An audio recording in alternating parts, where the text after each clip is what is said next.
At the Dragon's Nest entrance exam, every Eldragon child who turned 7 was forced to face a nightmare known as the Regeneration Stone.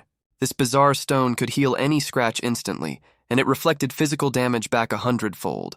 One student stepped up full of confidence, only to fail miserably and end up with a broken arm. Both arms, just from trying to leave a single mark on it.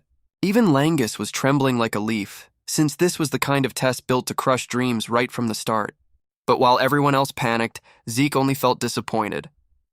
Having survived drinking dragon blood as an infant and having trained on his own for years, he'd hoped for something more challenging than this ridiculous rock. So when it was his turn, he shocked the entire academy by refusing a weapon. The other students laughed, certain his hand was about to be pulverized. But Zeke gathered his strength, threw a single punch, and shattered the stone.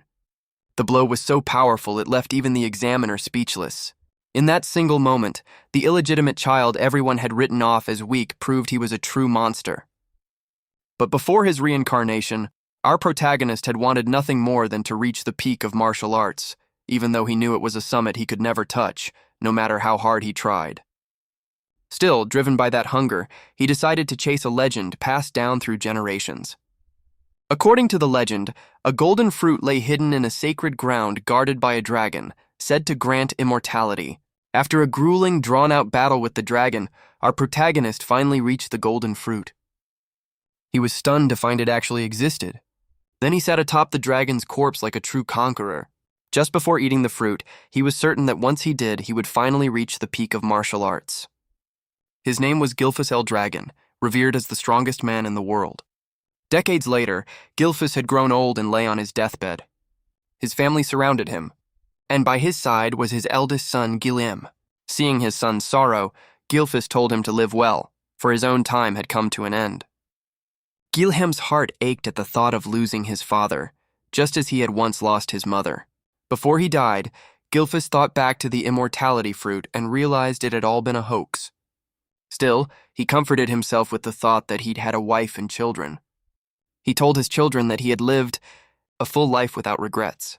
But deep down, that was an utter lie, because he regretted never having enough time to reach the peak of martial arts. Soon after he passed away and unexpectedly opened his eyes again, he was shocked to find everything strange, and he could feel his body was impossibly light. Looking down, he saw an infant's hands. Only then did he realize he had become a newborn baby. Lying in a crib, he could hardly believe it. But he forced himself to stay calm, reminding himself that in his past life he had been a 10-star master. Gilfus concluded this situation was far too abnormal and wondered who was behind it. Suddenly it dawned on him. That so-called immortality fruit hadn't been about immortality at all. Its true power was reincarnation, not immortality, just as he'd once suspected. This made him smile, since it was even better news. He believed that this time he could finally reach the peak of martial arts. He noticed there were other infants around him. Since he was inside a private estate, he guessed he'd been reborn into the Eldragon clan. Still, he wondered why there were so many infants. Just then, several maids walked in carrying baby bottles. They approached one crib and picked up a goblin infant to feed it. Gilfus was stunned to see a goblin in the room and wondered what they were up to. After feeding the goblin a red liquid, it exploded, splattering blood across Gilfus's face. Terror shot through him as he tried to figure out what on earth was in that bottle. The maids decided to dilute the liquid before continuing to feed it to the other infants. Before he could finish puzzling over what had made the goblin explode, a maid scooped Gilfus up. He could clearly tell it wasn't milk, but something brimming with magical power. He couldn't believe they were feeding children something so dangerous. The maid pushed the bottle into his mouth, and the moment he tasted it, Gilfus realized it was ancient dragon blood. He couldn't believe they were insane enough to feed dragon blood to infants. Now he understood why they had to dilute it. He tried to spit it out, but realizing he'd already swallowed some, he told himself a small amount surely wouldn't kill him. Seeing the other infants spitting it out too, he figured that was the safest way to avoid exploding. But then it occurred to him that he might be wrong. If he absorbed all of that magical power, he might surpass his past life's limits and finally reach the peak of martial arts. He didn't fully understand what was happening, but he decided to make the absolute most of the situation. He drained the entire bottle, his expression daring anyone to say a word as if to say, "Don't mess with me," Even the maid was shocked to see him gulp down the dragon blood as if it were soda. She was also relieved that everything was going according to plan. Once he'd finished it off, he was laid back in the crib. He noticed the other infants had survived as well. Like any ordinary baby, he grew drowsy after his hearty meal. 7 years later, he was training his strength by balancing a boulder on his legs while doing one-armed push-ups. He cranked out 1,000 push-ups before flinging the boulder away. Looking over his muscular body, he had to admit he was quite pleased with it. He now went by the name Zeke Eldragon. Zeke figured all his current strength came from the quality of the dragon blood he'd absorbed. Dragon blood held immense power. Even the children who'd only drunk a little of it now had bodies that far surpassed ordinary people. Thanks to the core power of a divine dragon he'd absorbed in his past life, Zeke had been able to take in the ancient dragon's unique strength entirely. Zeke had undergone a transformation that surprised even himself. Yet he realized he was still only a 1-star warrior, which left him deflated, since he should have been at least 4 stars. Stars represented one's core power, compressed to its absolute limit. People pictured the body as a universe, with stars circling within it. The more stars one held, the stronger they became, but the difficulty rose just as sharply. In his past life, Zeke had reached 10 stars, the only person in the world ever to do so. 7 years had passed since Zeke was reborn as the son of the current Eldragon clan head, but he was an illegitimate son. His mother had passed, and his father had never once shown his face. Zeke couldn't believe he'd ended up with such a deadbeat of a father. As it turned out, he had been reborn 1,000 years later, into a world where the strong crushed the weak without mercy. There was also a strange ritual known as the Dragon's Trial.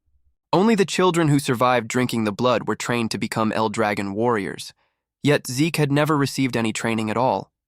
He tried asking the maid a few questions, but she only replied that she wasn't authorized to say.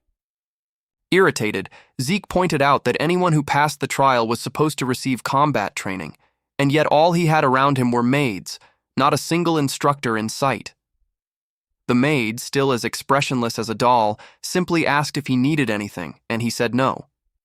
In truth, Zeke could manage on his own, since for now he was more focused on conditioning his body than learning combat. Zeke asked about the other children in the main family, but got the same old answer. She wasn't authorized to say. He tried every angle he could think of to pry out information, but she refused every single time, automatically. Annoyed, Zeke wondered if that was the only line she knew. He asked if he'd been brought here just to be mistreated, but she denied it, saying they'd been ordered to see to all his personal needs. Zeke realized the maid was actually a 3-star warrior, more than capable of teaching him to fight. Seeing she wouldn't help, Zeke decided to head into the forest. He was sick of living with a maid for 3 years without forming any real connection. She simply fell silent as if she'd flipped a switch and started ignoring him. Zeke ventured into the forest and ate a pile of poisonous herbs. He felt terrible, but he didn't care, treating it as just another part of his training. Suddenly, he noticed a faint presence trailing him. He wondered why whoever it was wouldn't just show themselves instead of sneaking around. He let it go and focused on what was ahead of him. Suddenly, a ferocious wild boar appeared. He noticed a strange black aura clinging to his stalker, something that hadn't existed in his past life, which only made him more curious about what it could be. Regardless, Zeke made himself visible to the boar, and true to its wild nature, it charged straight at him. Zeke smiled, pleased that he'd caught its attention. He settled into a perfect stance to dodge with ease. The moment the boar left an opening, Zeke drove a punch into its belly. The devastating force crushed its innards and dropped it on the spot. Impressed that a single light touch from him, even as a 1-star warrior, had been enough to take it down, he concluded that the quality of 1 stars mattered more than their number. He hoisted the boar onto his shoulder and headed back, grumbling about how lonely this life was and daydreaming about setting off on an adventure. But he realized that if he left, the only route out was probably toward the sea. Meanwhile, the mysterious figure tailing Zeke was stunned to see him take down a wild boar with a single punch, especially since Zeke had never received any training and had somehow noticed him hiding. He concluded that Zeke was no ordinary child. With his mother gone and his father indifferent, there was no chance he'd received a proper upbringing. Yet as the clan head's son, he wasn't free either, always kept under watch. The strange man realized things were only getting more interesting. Zeke returned home to find visitors waiting. He could sense their strength and wondered what they wanted with him. He crept up to the door to eavesdrop and realized they carried no killing intent. He finally opened the door, found several men inside, and asked what they were here for. He spotted the Eldragon crest on their clothes, which only deepened his curiosity. The men explained they'd come to escort him, as he was required to take part in an examination. Zeke nearly blew a gasket hearing that, since no one had ever warned him about this blasted exam. Before long, Zeke was brought to the main estate. He never expected that 1,000 years later, he'd end up back here. The men dressed him in a student uniform. As it turned out, he hadn't been brought back for comfort. He was being enrolled in the Dragon's Nest Academy. This academy had been founded by the Eldragon clan itself. Every child born into the clan was destined for it. At age 7, they'd begin their education, and today was the entrance exam. But Zeke had never been taught a thing. Even so, the exam was mandatory, which was exactly why they'd hauled him out of the forest. Zeke was so frustrated he clutched his head in pain. As the other students filed past, a blue-haired boy named Langus approached him. He was from Old Scale Village, and he asked Zeke if he was okay, or if he was in some kind of trouble. Zeke turned to him and bluntly asked what he wanted. Langus, looking a bit timid, said he just wanted to help since Zeke seemed troubled. Zeke was a little caught off guard by the gesture. He could sense that Langus was quite shy, yet he carried hidden strength. Zeke stood up and apologized for his rudeness. He introduced himself and admitted he was just confused about what the clan was planning to put them through. Langus told him the exam content was the same every single year, but Zeke admitted flatly that he knew nothing about the exam. Langus was shocked to realize he was completely in the dark and, worried for him, decided to explain everything. Just as he was about to speak, a group of bullies showed up, calling Langus a runt. Even Zeke was taken aback by that. The group was led by a boy named Retin, also from Old Scale Village. He mocked Langus, telling a runt like him to just go home and play. Not fully grasping the insult, Langus simply said he was there for the exam, which made Retin snap and call him trash who'd never make it into the academy. Retin went on to sneer at Zeke too, bringing up that his father was a faux dragon. Zeke noticed Langus's fists clenching in anger. As it turned out, the Eldragon clan had a strict hierarchy established by an absolute sovereign. New recruits were ranked as lesser dragons, regular soldiers as dragon troopers, and squad captains as dragon commanders. At the very top were the elders and executives known as ancient dragons. But below all of that was a rank reserved for the failures called faux dragons. Faux dragons were those who failed to enter the dragon's nest or never graduated from the academy. They were treated as fakes, but Langus was determined to prove he wasn't one of them. Zeke cut in and asked Retin what grounds he had for calling Langus trash when the boy hadn't even taken the exam yet. Caught off guard, Retin asked who Zeke thought he was and if he had a problem. Zeke said he was fine. He just wanted to know why Retin thought Langus couldn't make it into the academy. Retin replied that people like Langus were nothing but weaklings. Zeke heard that and said flatly that Langus was stronger than Retin and his pathetic little gang combined. Retin went berserk, demanding to know if Zeke was saying they were all weaker than Langus.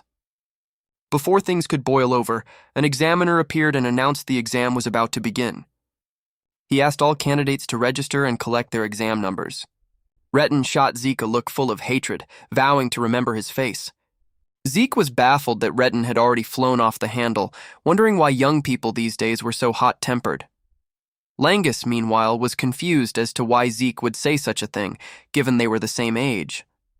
Langus added that anyone called weak was bound to get angry. Zeke asked whether the exam was mandatory, but Langus told him he could withdraw if he felt he wasn't up to it. This caught Zeke off guard, though it only proved to Langus just how little he knew. Langus advised Zeke to withdraw before he got hurt in the exam. Zeke said flatly that he had no intention of backing out. Langus was stunned by his confidence, given he didn't even know what the test involved. Zeke suggested they head over before the exam started. A little while later, all the candidates gathered. The examiner stood before them and explained that leaving a single scratch on the stone was enough to pass. No weapons besides the ones provided were allowed, though bare hands were fine if you were strong enough.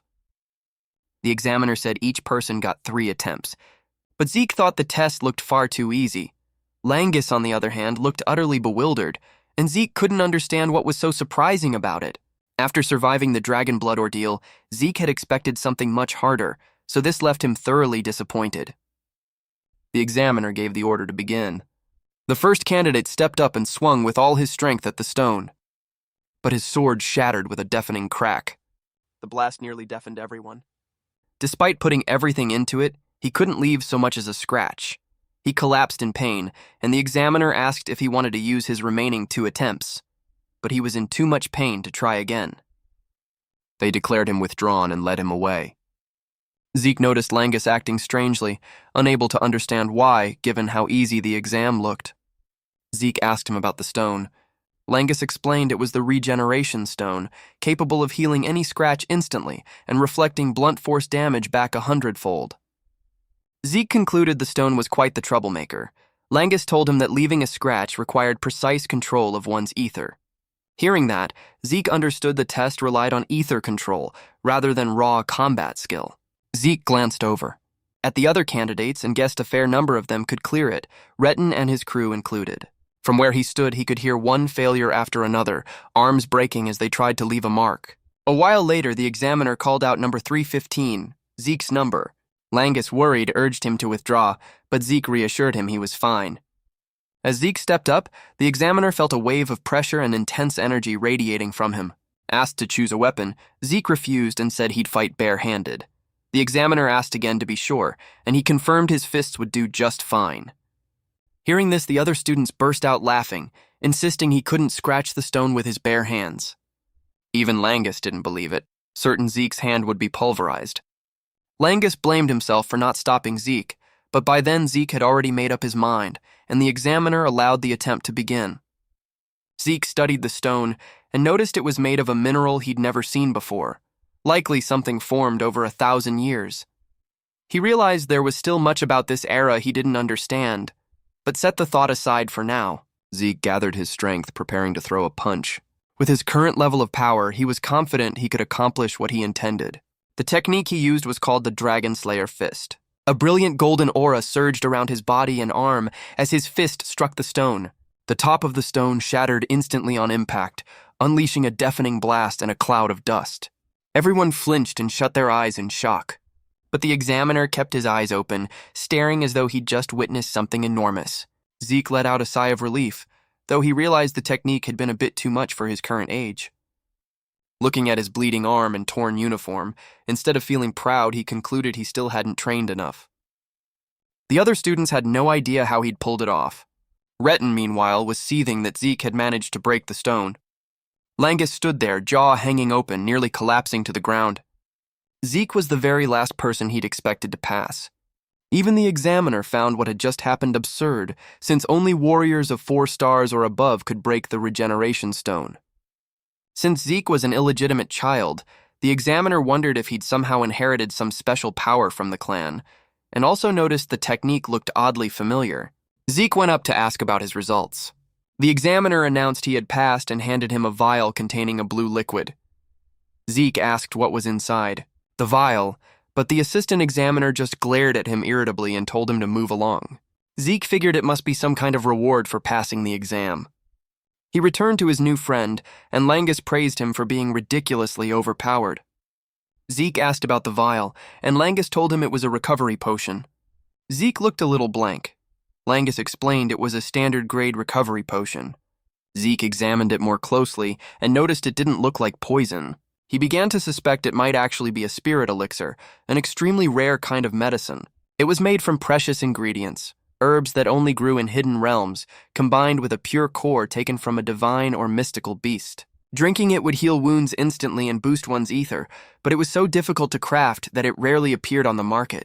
Zeke drank the vial right away, and just as he expected, the gash on his arm healed completely. Zeke felt lightheaded, certain this really was a spirit elixir. Langus, however, said he had no idea what a spirit elixir even was, only that Eldragon medicine was better than anything sold outside. Langus found the whole thing perfectly ordinary, while Zeke was stunned that his wound had healed instantly, even though he didn't feel the burst of ether he'd expect from a true spirit elixir. Langus praised him, calling it seriously impressive, but Zeke didn't think much of it. He looked at the vial again and realized this was something that had taken humanity nearly 1,000 years to develop. Langus told him again how strong he was, and Zeke replied that since his goal was to become the strongest, none of this came as a surprise. Retton and his crew took their turns and all passed. Zeke wasn't surprised since he'd already predicted as much. Finally, candidate number 414 was called, none other than Langus. As Zeke walked down with him, he noticed Langus trembling. Zeke told him to calm down and assured him he'd be fine. Langus turned back and told Zeke not to set the bar too high. At the testing area, Langus picked up a sword. Zeke found this puzzling as Langus took a deep breath. Then he swung with everything he had at the stone. But he left no mark at all and stumbled to the ground. The examiner told him he still had 2 attempts left. Langus got up and tried again, but the result was the same. He fell to the ground crying, thinking he was about to fail just as the bullies had predicted. Just as expected, Redden and his gang burst out laughing. Like father, like son, once a faux dragon, always a faux dragon. They told him to just give up, while also reminding Zeke that he'd claimed Langus was stronger than them. The examiner announced Langus had one final attempt and asked if he wanted to take it. Langus began to stammer, sinking into despair. Just then, Zeke's voice rang out from the shadows. "What do you think you're doing?" Langus turned back, confused. Zeke told him he should be using a spear instead of a sword. Langus was still lost. Zeke pressed him firmly, saying he was using the wrong weapon entirely. No matter how many times he tried with that sword, he'd never scratch the stone. Redden and the others laughed again, pointing out that Langus had trained with a sword since childhood and had never once touched a spear. They were convinced that no matter what weapon he switched to, he'd still be useless. Zeke asked the examiner if switching weapons mid-exam was allowed, and was told there was no problem with that. A motivational voice in the crowd asked Langus if he intended to walk away like a loser. And Langus answered no. He stood back up and said he'd follow Zeke's advice and use a spear instead. It turned out Langus's father had also failed to enter the dragon's nest. He'd been mocked constantly but had never given up. And he'd raised his son to be a good person. For everything his father had done, Langus was determined to prove he wasn't a fake. He remembered Zeke's words, that sticking with a sword would only get him the same result. Even though they'd only just met, he decided to trust him. Still, he had no idea how to even hold a spear. Zeke, unbothered, simply told him to just thrust straight ahead, not to overthink it, and just go for it. Langus knew full well that a total novice landing any real damage on a regeneration stone with a spear for the first time was practically wishful thinking. But there was no way to know without trying. Even though he'd only just met Zeke, he decided to trust him. Since Zeke trusted him, he wanted to trust him back. Langus took his stance. He noticed the flow of ether coursing through his body felt completely different from when he held a sword. Langus lunged at the stone and thrust once, unleashing a massive shockwave. Redden and his thuggish friends burst out laughing, insisting nothing had changed just because Langus switched weapons. But looking closer, they realized Langus had actually done it. The whole group was left utterly stunned. Even the examiner couldn't believe it. Langus had actually pierced the stone with a spear. Zeke proudly clapped for Langus. Langus couldn't believe his own eyes when he saw the examiner write down that he had passed. He had to ask again just to be sure. But Zeke hugged him from behind and confirmed he'd really done it. Tears of joy welling up, Langus hugged him back. Redden and his gang refused to accept that Langus had truly passed, insisting it was nothing but a fluke. The examiner suddenly raised his voice, announcing to the candidates that the exam had concluded, and next was the enrollment ceremony. Zeke was rather surprised at this. He hadn't expected scratching a stone to be the only test. Langus mentioned there might be more exams later, once they were actually in the academy. Zeke asked Langus what they were supposed to do now that they'd passed. Langus revealed that the clan heads of the Eldragon family would come out to congratulate them. Just then, a group radiating overwhelming presence appeared in the distance, approaching the students. Among them was a man who caught Zeke's attention. He asked Langus who that gloomy-looking guy was. Langus nearly fainted at Zeke daring to badmouth the clan head. Zeke didn't hold back, calling the clan head ugly to his face, but before he could say anything else, Langus clamped a hand over his mouth. Langus begged Zeke to be quiet and not say another word. And though annoyed, Zeke reluctantly held his tongue. Zeke stared at the group, recognizing them as Eldragon's forces. He was fairly impressed since quite a few of them looked solid, most having reached 6 stars. However, the clan head, Banza Eldragon, was a genuinely terrifying 8-star warrior. In Zeke's past life, only a handful of people had ever reached 8 stars, so he wondered just how many there were now. Zeke told Langus exactly how he felt, saying he didn't like Banza one bit, father or not. Just then, Banza stepped forward, his crushing presence bearing down as he prepared to address the students. He spoke only a few words, essentially telling them they must become the flesh and blood of Eldragon, but every syllable carried the weight of a mountain. The pressure alone left every student except Zeke trembling uncontrollably. Even Langus struggled to breathe, while Zeke felt nothing at all from Banza. The only thing he felt toward Banza was a pure, unexplainable hatred. With that, Banza turned and walked away. Another elder stepped up in his place, saying the clan head held enormous expectations for them. This man caught Zeke's attention as well. He began to wonder who this old man with the golden hair was. Zeke noticed that once the clan head left, the pressure on the students eased considerably. But the lingering weight was still enough to keep everyone on their best behavior. The examiner stepped up to announce they would now assign dormitory placements. Zeke was mildly shocked, having assumed everyone would live in the same place. Langus, seeing how little Zeke knew, explained it to him. He said the academy had 4 dormitory halls, east, west, south, and north, and students would be assigned to one of the 4. Soon after, Zeke heard his name called and stood up to leave. He told his new friend to take care of himself, and the two said their goodbyes before parting ways. Zeke was assigned to the East Hall dormitory, marveling at just how much had changed in over 1,000 years. He followed the directions on the paper in his hand to find his room. He worried his roommate would be annoyed that he was late, especially since his excuse was simply that he'd gotten lost. He finally arrived at the door. Eager to make a good impression, he threw the door open, ready to greet his roommate warmly. But his enthusiasm vanished the instant he saw who was inside. Zeke couldn't believe his roommate was none other than Langus. Looking at him, Zeke felt an inexplicable sense of connection. Langus grinned and agreed, adding that he'd already been feeling lonely himself. Zeke asked if there was anything planned for today. Langus said no, since training wouldn't start until tomorrow, so today was just for resting.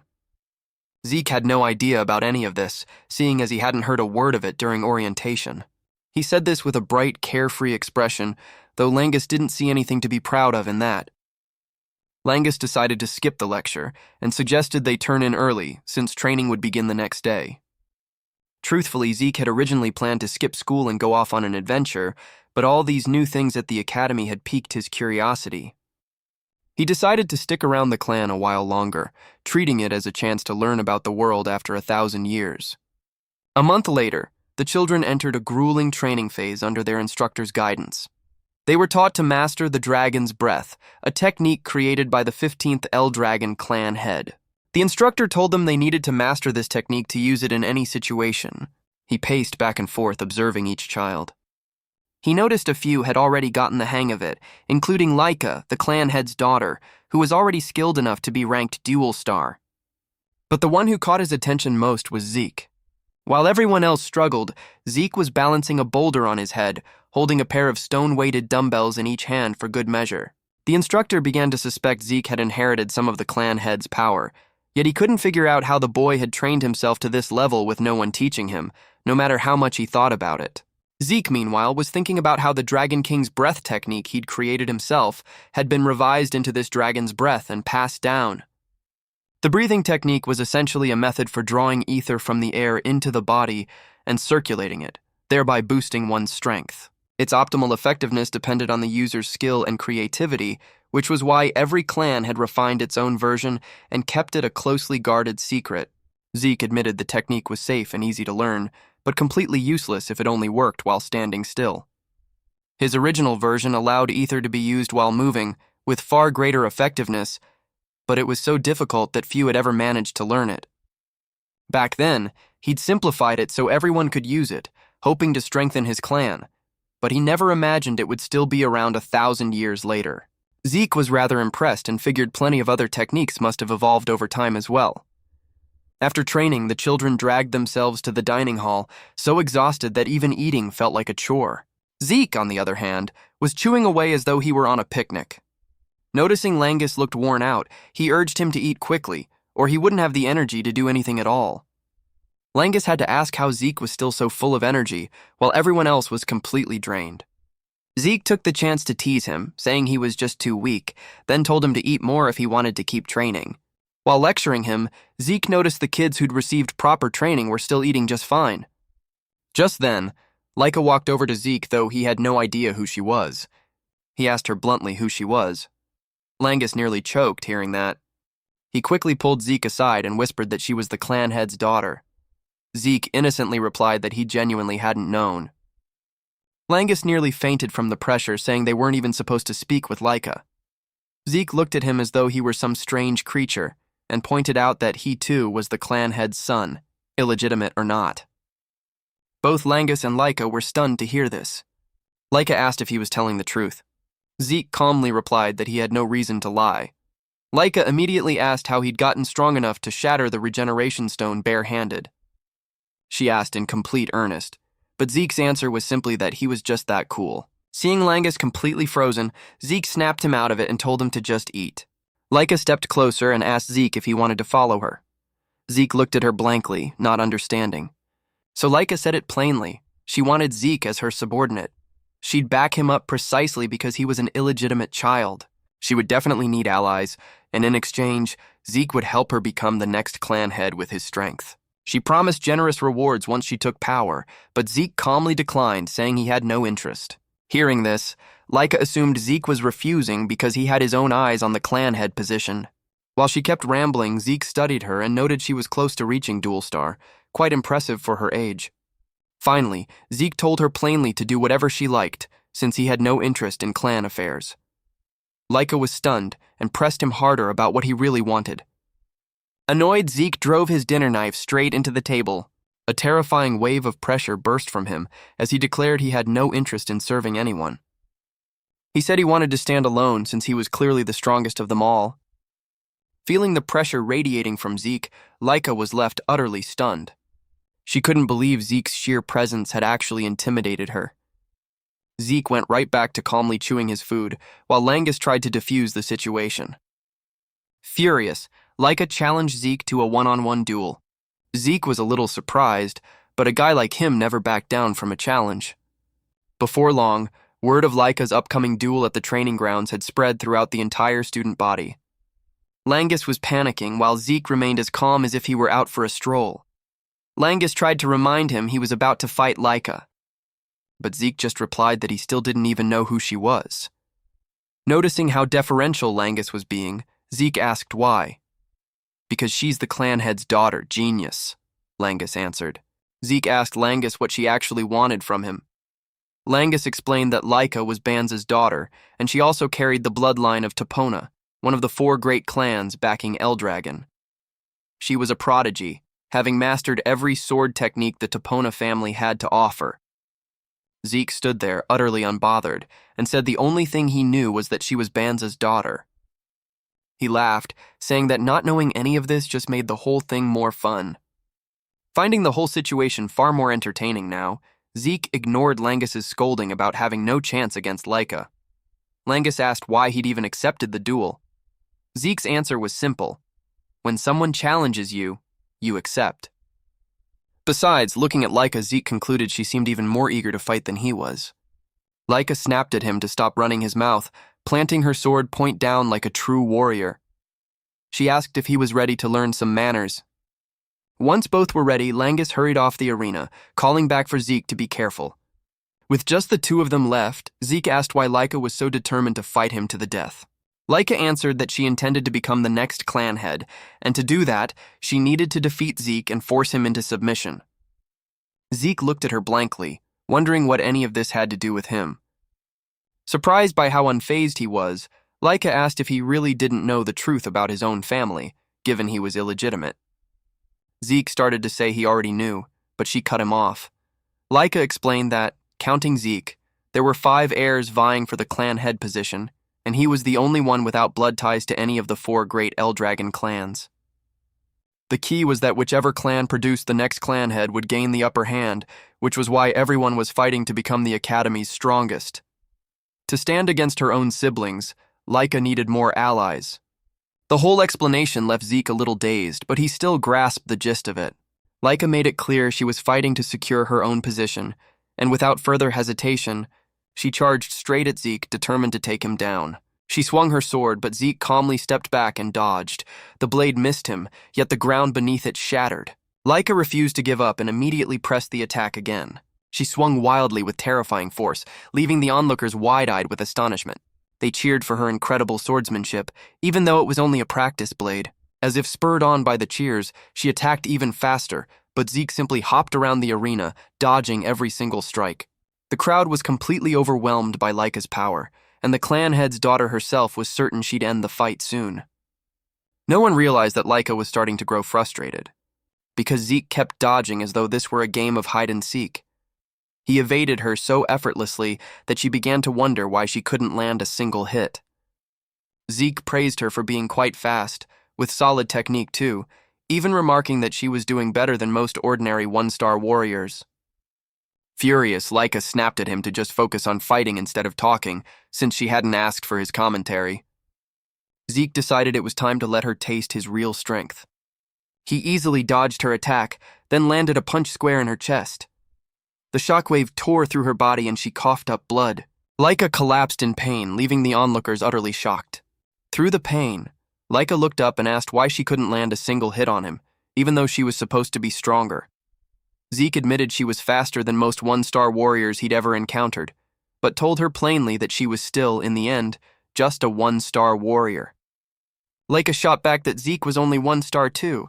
Zeke explained that he could read her every move through her breathing, her muscle tension, even her eyes.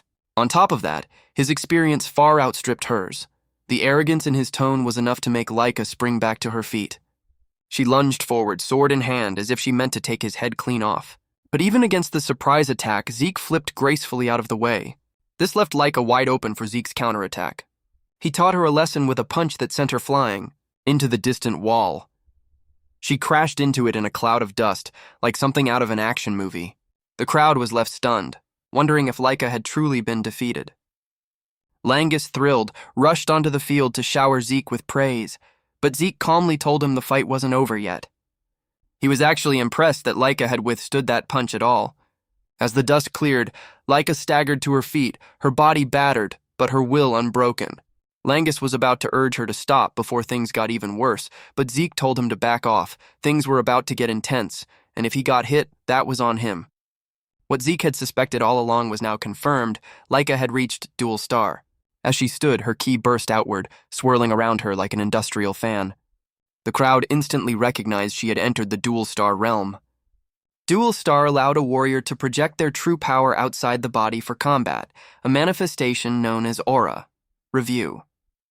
She looked noticeably stronger now, and she even thanked Zeke for pushing her to break through. Enraged, she lunged forward, her sword trailing a streak of golden aura. Zeke admitted she really was faster and stronger now. He kept toying with her until he misjudged her strength and took a slash straight across the face. Seeing him stunned, Laika seized the moment to show off the power of Dual Star. She declared that Zeke was about to witness the true Thunder Spirit Greatsword technique. Zeke, meanwhile, was thrilled to finally see something he'd never encountered before. He was practically giddy, eager to see what else Laika had up her sleeve. Laika activated Thunder Flash Afterimage, striking Zeke before he could even move. He was stunned, wondering how she'd learned to control lightning. He admitted she was crazy in the best way, but Laika felt no guilt at all since he was grinning through it. Infuriated, Laika unleashed another strike down on him, making him realize his body couldn't handle much more of this overload. Even as he assessed his own condition, the crowd marveled, amazed that a mere one-star warrior could hold his own against Laika. He noted that Laika's movements hadn't changed much, but Dual Star gave her explosive power on another level. He had to admit she was fighting remarkably well. Not to mention, cloaking oneself in lightning like this would have been utterly impossible 1,000 years ago. Watching her movements, Zeke knew he could counter, but he wanted to see the rest of the show, so he let himself take another hit. Laika seethed that Zeke still had the nerve to smile in such a dire situation. She decided his confidence had gone too far and resolved to crush it completely. She charged in with a move that was even faster and more dangerous. This time, Zeke couldn't dodge in time. He watched the strike close in. It hit home, sending him crashing into the wall with a boom like a firework, leaving everyone frantic with worry for his condition. As the dust cleared, Zeke was still standing there, still grinning. This only made Laika angrier, and she struck him with another bolt of lightning, forcing him to his knees. Langus ran up, begging her to stop, but Laika refused, pointing out that Zeke was still standing. She figured stopping now would only wound his pride. Laika promised she'd go easy on him if he surrendered and swore loyalty to her, but Zeke stayed dead silent. Laika could clearly see that even without a proper bloodline, the pride of the Eldragon Dragon clan still burned in him. Seeing him putting on a show, she decided to go all out and finish the fight. She activated the Thunder Spirit Greatsword, Heaven's Thunderclap, then brought it crashing down. Unable to move, Zeke had no choice but to take the full force of it. Lightning struck his body over and over until he cried out in pain. When the attack finally ended, Zeke collapsed onto the shattered ground. Motionless, Laika planted her sword into the ground, confident the fight was over. But to her utter shock, she heard Zeke's voice from behind her. "I finally understand how all of this works." She spun around and one shock immediately gave way to another. Zeke's body was glowing, unmistakable proof he could now wield electricity too. It left her reeling, wondering how on earth he'd managed that. Zeke was surprised too, since he hadn't even known this power was called electricity. He deliberately let himself get hit in order to study Laika's power, and at some point, without even realizing it, he'd learned to use it himself. Laika's mind was still blank hearing this, since it should have been flatly impossible. All Zeke knew was that while Laika kept striking him, he'd never stopped circulating the Dragon King's breath, and the lightning energy had reacted with his breathing technique. This gradually accumulated thunder energy inside his body, and before long, he could control lightning on his own. Zeke told Laika he couldn't explain every detail, but he guessed she had a rare physical constitution, since the greatsword technique was a closely guarded clan secret. He reasoned her entire clan likely shared the same trait, and he'd learned a major lesson from this too. True origin energy could fuse with lightning. He even thanked Laika, since it was thanks to her that he'd broken through to Dual Star. With that, he confidently declared the fight was far from over. Furious, Laika swung her sword at him again, but Zeke just smiled. Then he activated his newfound lightning power. Zeke moved so fast that even he couldn't fully control his own body. Since his true origin energy now carried a lightning attribute, every muscle and nerve in his body was electrified, boosting his strength considerably. Zeke saw this as a new talent and was confident he'd master it soon enough. Langus, meanwhile, could only stand and watch from the sidelines, his eyes unable to keep up with the fight. He quickly noticed Zeke was dodging Laika's attacks as if it were nothing. Irritated, Laika asked if Zeke was toying with her.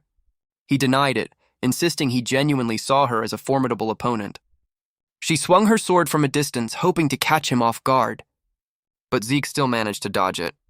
He decided it was time to end things, and announced he'd create a new technique on the spot, something he hadn't done in quite a while. Laika looked at him blankly, but Zeke confirmed she'd heard right. He really was about to invent a new skill.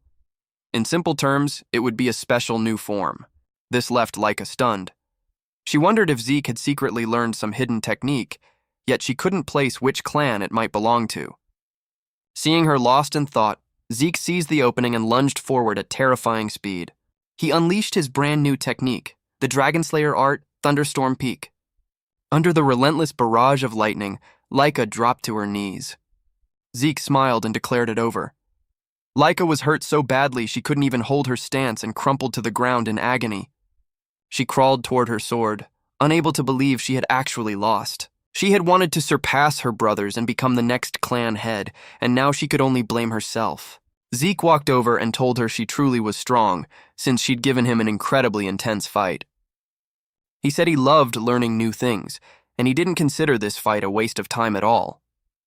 With a light laugh, he asked if they could fight again sometime. No, he was actually hoping for another round. But all Laika could do was stare back at him, her eyes full of shock and disbelief. A few hours later, Laika's father, Banza, appeared inside an underground dungeon. He was slaughtering monsters like he was clearing out trash. Just the very first form of the Dragon Warrior art was more than enough to wipe out an entire horde without even trying. As he continued hunting monsters, a messenger arrived with news about his daughter. The messenger reported that Laika had broken through to Dual Star. But Banza remained completely unmoved. The man tried to explain that this was an enormous achievement. At her age, she might even reach 5-star before graduating.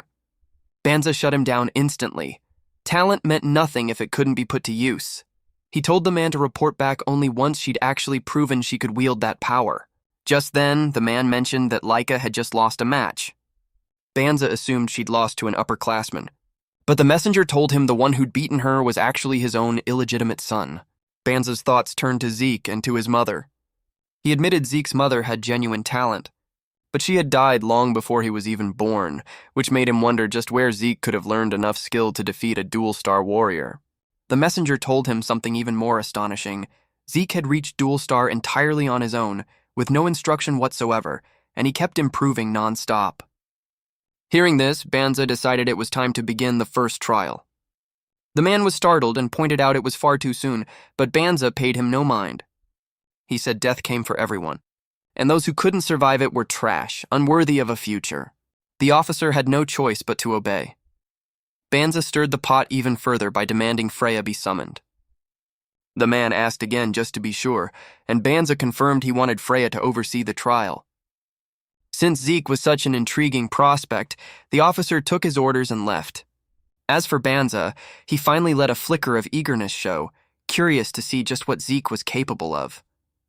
Afterward, Zeke and the other students gathered at the training grounds, following their instructor's guidance. But Zeke was in a league of his own, hauling a boulder 5 times his size while practicing the Dragon King's breath, all while the other kids drilled the basics. To him, this breathing technique was ridiculously easy, so simple he figured even toddlers could pick it up. Langus quickly noticed something was off about Zeke's training routine and asked if he simply wasn't interested in training with the rest of them. Zeke said he had no idea what he meant, so Langus brought up the clan's combat technique. Zeke calmly replied that he'd already mastered it, which left Langus completely floored. Langus argued that they'd only just been taught it. How could his ether flow possibly be out of sync already? Zeke set down the heavy boulder. He'd been balancing on his head and told Langus to turn around. Langus obeyed, and Zeke struck him from behind, channeling a perfectly calibrated flow of ether into him. Zeke explained that this feeling was exactly what the correct flow should feel like. Langus instantly recognized the difference and thanked him. Only now did Langus realize Zeke really had mastered the technique. Zeke, for his part, was a bit irritated at having been doubted. Langus quickly tried to explain himself, insisting it had just been a misunderstanding. He said he'd only ever been taught the basics, so he'd always had to figure the rest out on his own. But Zeke was already strong enough to take down Laika solo, so Langus figured the clan's technique must feel painfully simple and dull to him. But Zeke denied it. He said its stability was genuinely impressive. In fact, once upon a time, his own son had complained it was far too convoluted and difficult. Review. Complicated as it was, this remained an overwhelmingly powerful combat technique, one that integrated multiple fighting styles. What's more, after his fight with Laika, Zeke had unlocked yet another new form. As it turned out, the move he'd once used to slay the dragon was actually its final form, and Zeke was curious to see how it had been refined over the years. He decided to go back to conditioning his body, since there was nothing left for him to learn from the clan's technique. Suddenly, Langus made a rather bold request. He asked if Zeke would do him the honor of training him. He spoke of his burning desire to become truly powerful, no matter how brutal the road ahead might be.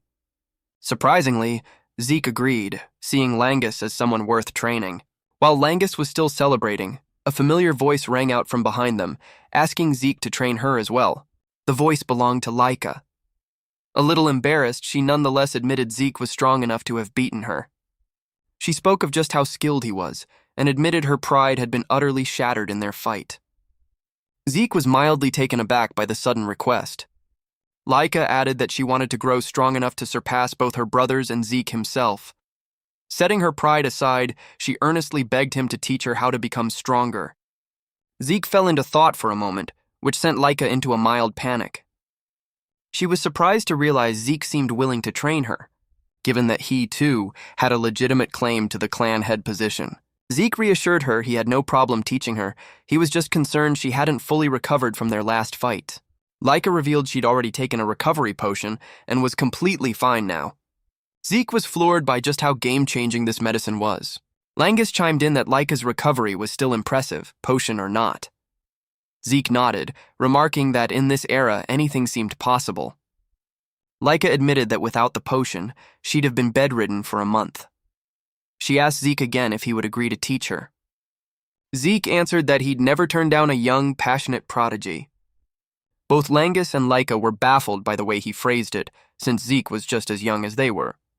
Zeke quickly steered the conversation elsewhere to dodge further questions. He asked Laika if she was really sure she wanted to learn from the very person who'd just beaten her. Laika said she didn't care. She was past the point of worrying about pride now. She was ready to do whatever it took to grow stronger and claim the clan head position.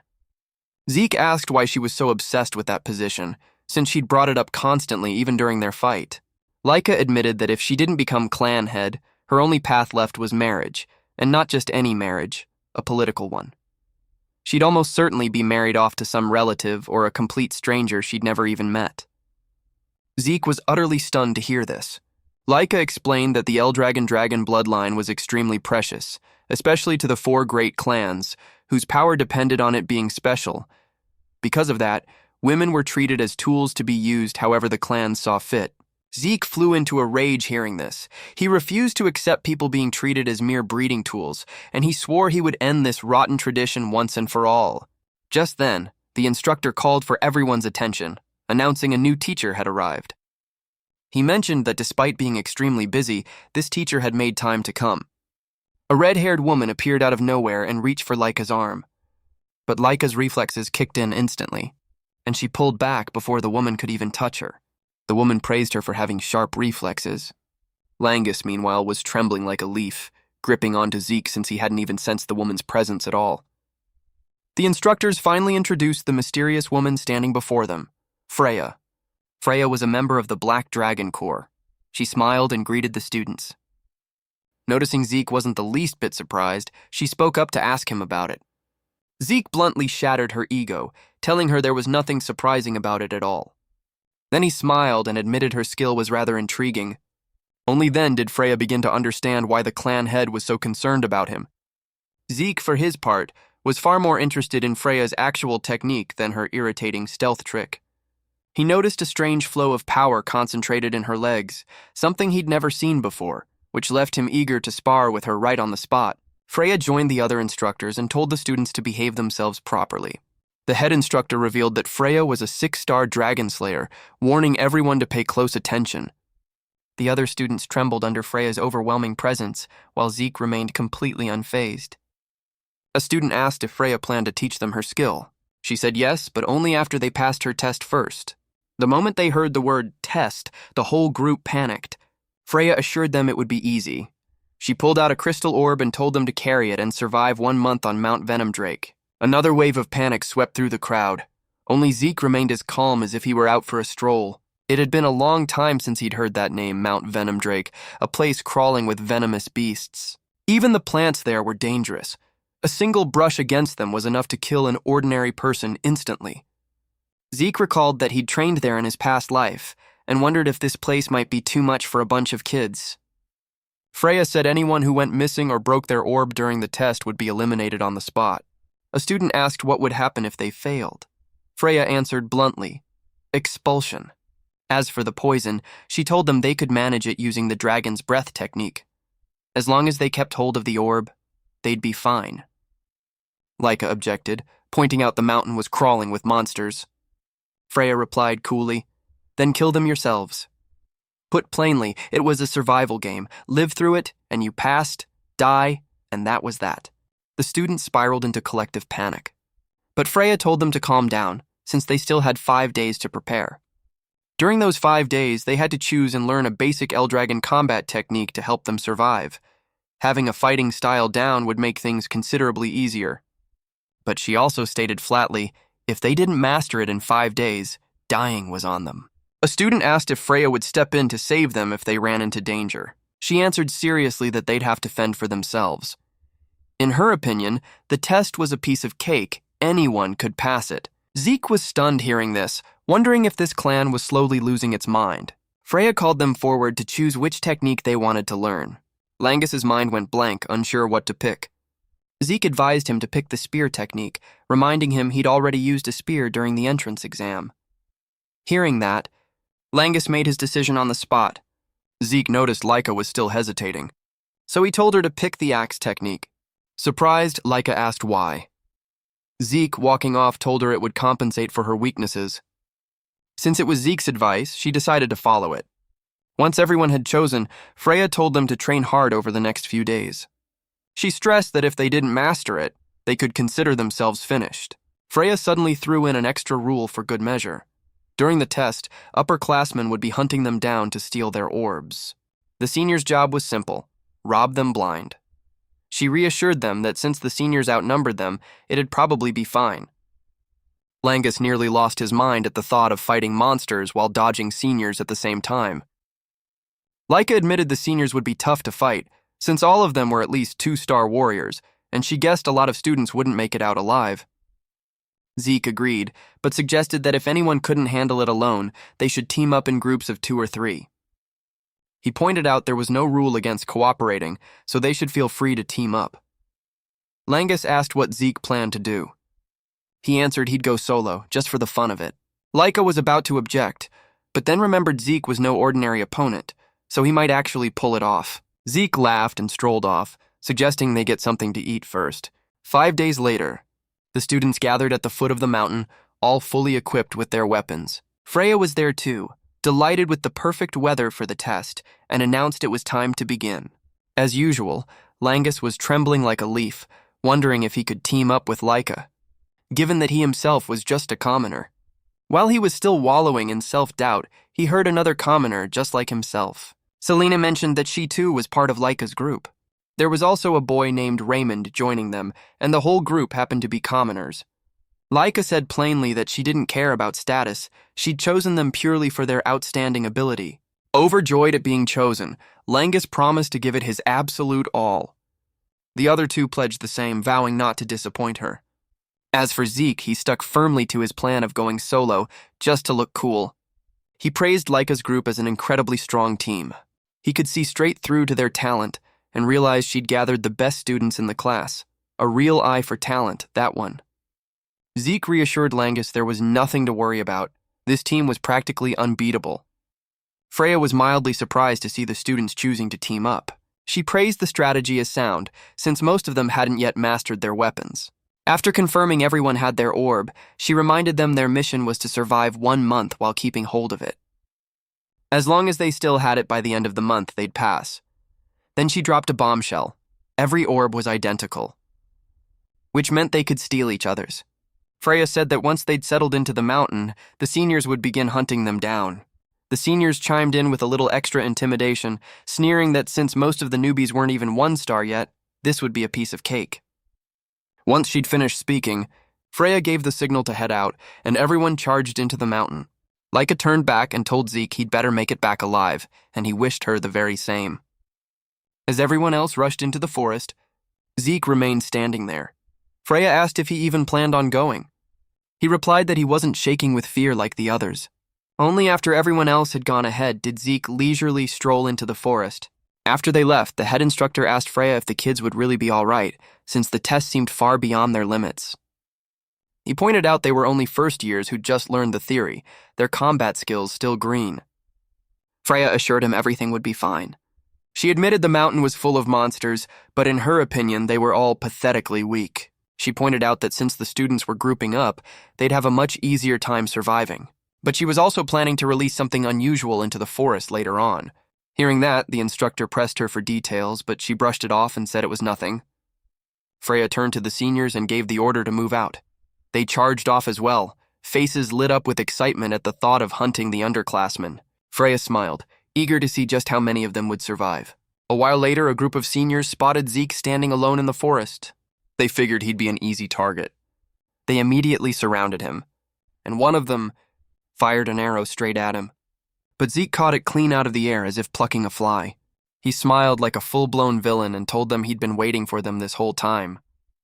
Chills ran down the whole group's spines. That line was the last thing they'd expected. While they were still frozen in shock, Zeke lunged at them, grinning from ear to ear, yet looking like something straight out of a horror movie. A week later, Laika and her team were battling a horde of tree frogs. Thanks to their perfect teamwork, they took down a whole swarm of them, and Laika praised the team for doing an excellent job. The rest of the team, meanwhile, was amazed at just how fiercely Laika fought, effortlessly taking down one frog after another. Laika told them not to be so surprised. She was already 2-star, so these frogs barely counted. She was also impressed by how much the whole team had grown stronger in just 1 week. Both Celine and Raymond had reached 1-star. Thrilled, the two of them credited it all to Laika. Langus, however, still hadn't reached even 1-star and looked a little down about it. His teammates noticed and told him he'd grown stronger too. There was no need to rush. Langus managed a small smile. Laika said that taking down frogs without even a single star was already impressive enough. She added that since Langus had trained with Zeke before the exam, his spear technique was already incredibly smooth. It was only a matter of time before he hit 1 star. As night began to fall, Laika suggested they head back to camp, since traveling after dark was far too dangerous. When they arrived, a surprise awaited them. A senior was already standing there waiting, and the moment they spotted him, the whole team snapped into a defensive stance. Laika asked if he'd come to steal their orb. He answered bluntly that was his one and only purpose. Laika recognized him as a 2-star senior and suggested he turn back and leave, since he couldn't possibly beat their entire group alone. But he quickly proved her wrong. 3 more 1-star seniors emerged from behind, surrounding the entire team. He mocked Laika, saying that no matter how strong she was, she couldn't fight and babysit her deadweight teammates at the same time. He told her to surrender, but she refused. The two of them clashed head-on. Laika told the others to stay safe while she dealt with the 2-star senior herself. A brutal battle broke out between the rest of the team and the remaining seniors. The seniors demanded they hand over the orb quietly, but none of them had any intention of complying. Langus found himself facing one of the toughest 1-star seniors and began racking his brain for what to do. His mind drifted back to a conversation he'd once had with Zeke. He'd once asked Zeke what to do when facing an opponent stronger than himself. Zeke had crushed his hopes with a single line: just give up. Langus had been utterly stunned at the time. But Zeke had explained it was simply the natural order of things, since Langus stood no chance against a 3- or 4-star opponent one-on-one. However, if the opponent was only 1-star, there was still a sliver of a chance. Since the strongest monsters in this test topped out at 2 stars, and the seniors too were capped at 2 stars at most, Zeke had concluded that Langus still had a shot, and the strategy itself wasn't anything complicated. Just wait for the right opening. It sounded simple, but actually pulling it off was a nightmare, which left Langus completely lost. Zeke told him he could turn the tables against a 1-star opponent. Langus asked how he was supposed to find that opening. Zeke answered, just take the hits and wait. He had to grit his teeth and endure until the opponent exposed a weakness on their own. A chill ran down Langus's spine as Zeke reminded him that against a stronger opponent, you couldn't create your own opening. He'd have to endure, even on the brink of ruin. Otherwise, there'd be no chance at all. Zeke assured him that at his current level, Langus could withstand an evenly matched opponent. Langus remained only half convinced, but Zeke told him he needed to trust himself and not overthink it. There was no need to rack his brain hunting for weaknesses. Sooner or later, the opponent would reveal one on their own, and when that happened, a single thrust would be enough to end it. Now, facing an opponent stronger than himself, Zeke's words echoed in his mind. Langus admitted he was weaker, but he had to endure and wait. After several minutes of failed attacks, his opponent lost patience and leapt up, aiming to strike down from above. That exact moment created the opening Langus had been waiting for, and he thrust his spear straight into his opponent, knocking him out cold. The senior couldn't believe what had just happened. Langus had officially reached 1-star, joining the ranks of 1-star warriors.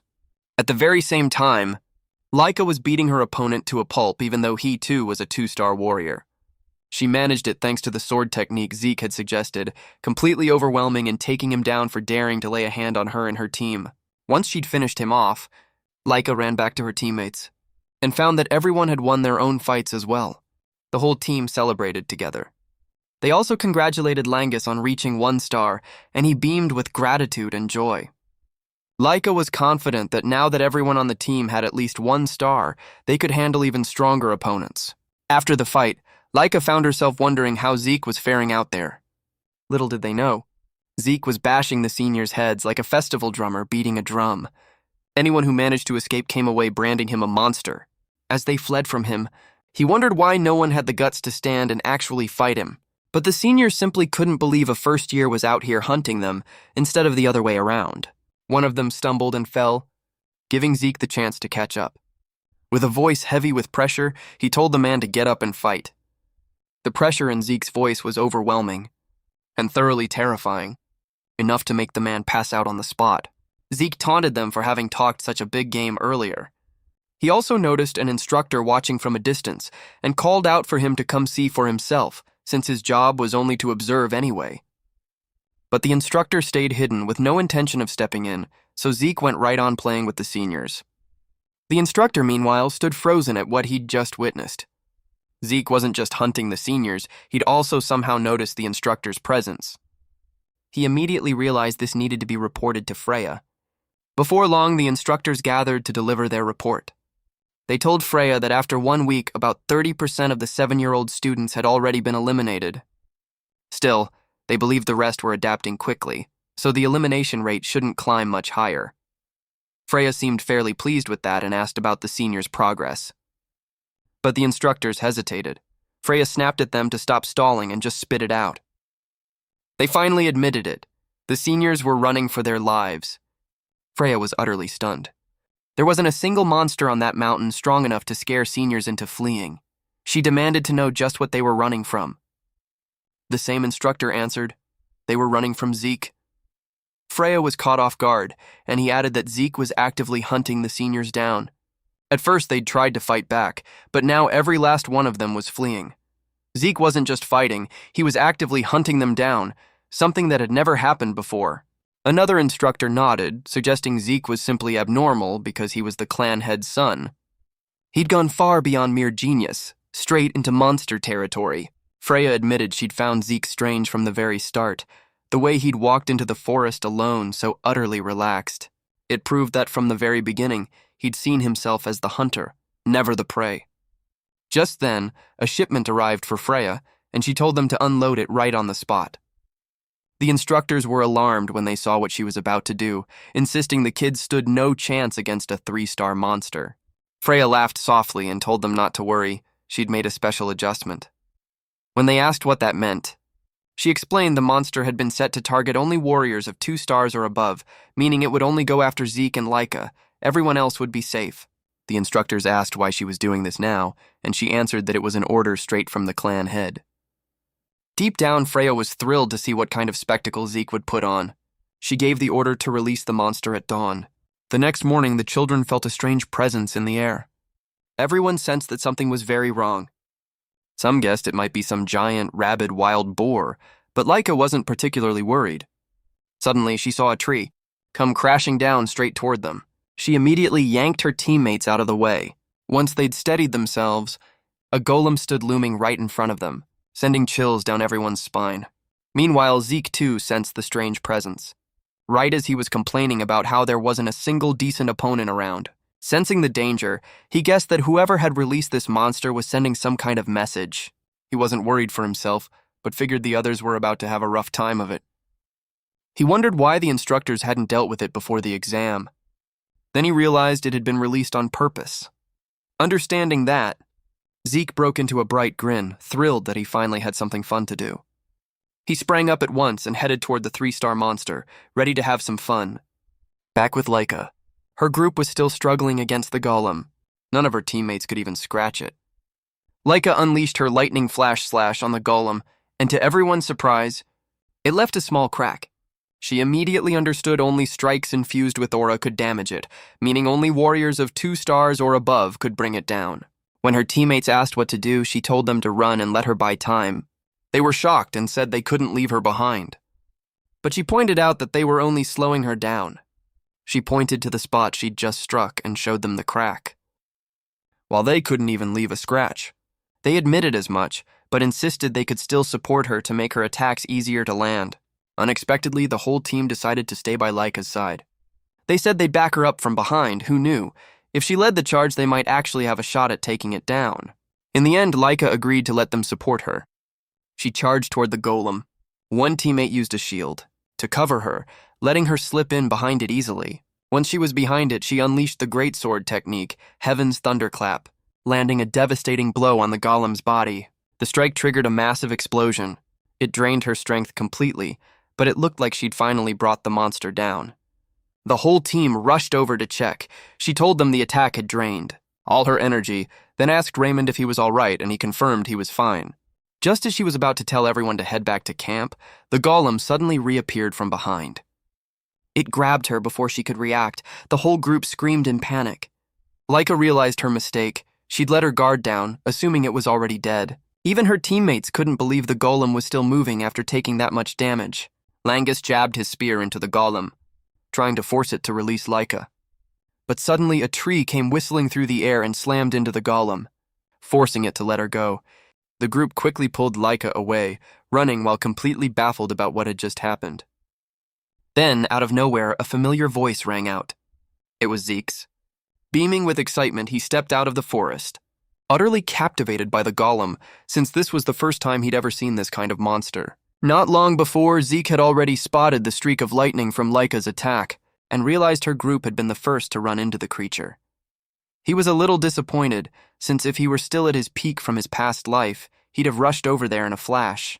Even though Laika's group were all kids brimming with potential, Zeke wondered just how long they could hold out against a 3-star monster. Zeke decided to try out a technique he'd only recently learned. He ran to a nearby tree, ripped it clean out of the ground with overwhelming strength, and hurled it straight at the golem. As the tree whistled through the air toward its target, Zeke privately congratulated himself on having picked up this skill. It was called Dragon Nurture Technique, a basic combat manual given to the children before the entrance exam, like the Dragon Slayer Handbook. It wasn't a set of fixed moves, but a guide to body mechanics and the flow of one's true origin energy. Zeke noted, somewhat suspiciously, just how well this technique suited him. But before he could dwell on it, he remembered the kids were still in danger and had to act. Now that he'd made his appearance, he asked how much longer the kids could hold on. But they just screamed at him to deal with the golem already, while Zeke was more curious about the monster's name than how dangerous it actually was. He commented on how strange this golem was, since it had just thrown a punch at him, which he easily blocked with his fist.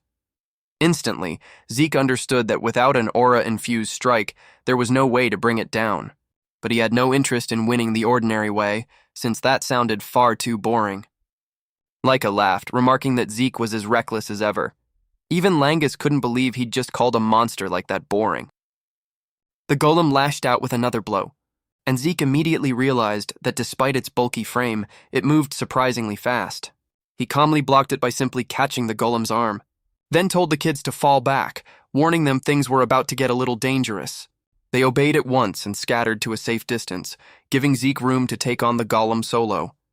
Once the kids were safely out of the way, Zeke hurled the golem far away with tremendous force. He admitted its outer shell was incredibly tough, but he wanted to see if its insides were just as stubborn.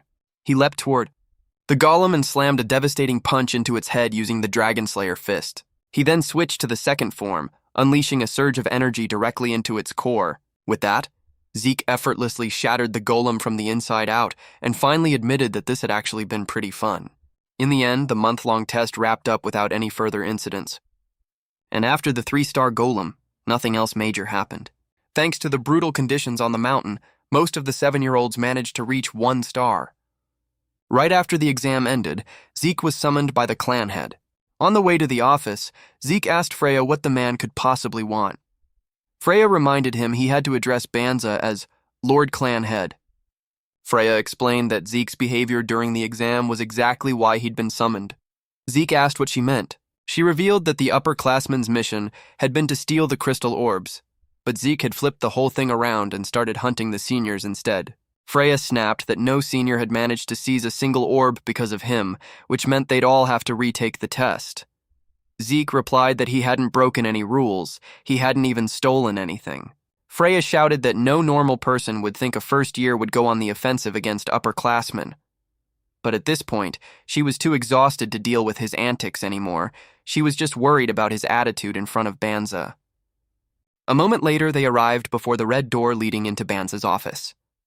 Freya warned him to behave properly in front of Banza. Zeke simply asked why he needed to. Freya couldn't believe she had to spell out something so obvious, snapping that he could get himself killed, kid or not. At the door, Freya knocked, announced herself, and explained why they were there. From inside, Banza's voice rang out, stern, telling them to enter. She stepped inside with Zeke right behind her. Without any preamble, Banza asked Zeke why he'd attacked upperclassmen, but instead of answering, Zeke turned the question back on him. He asked if he wasn't allowed to attack them. This left Banza speechless. Zeke pointed out that the only exam condition was surviving 1 month on Mount Venom Drake with the crystal orb. Nothing else had been said, so he'd done as he pleased. He added that Banza should have spelled out the special rules beforehand.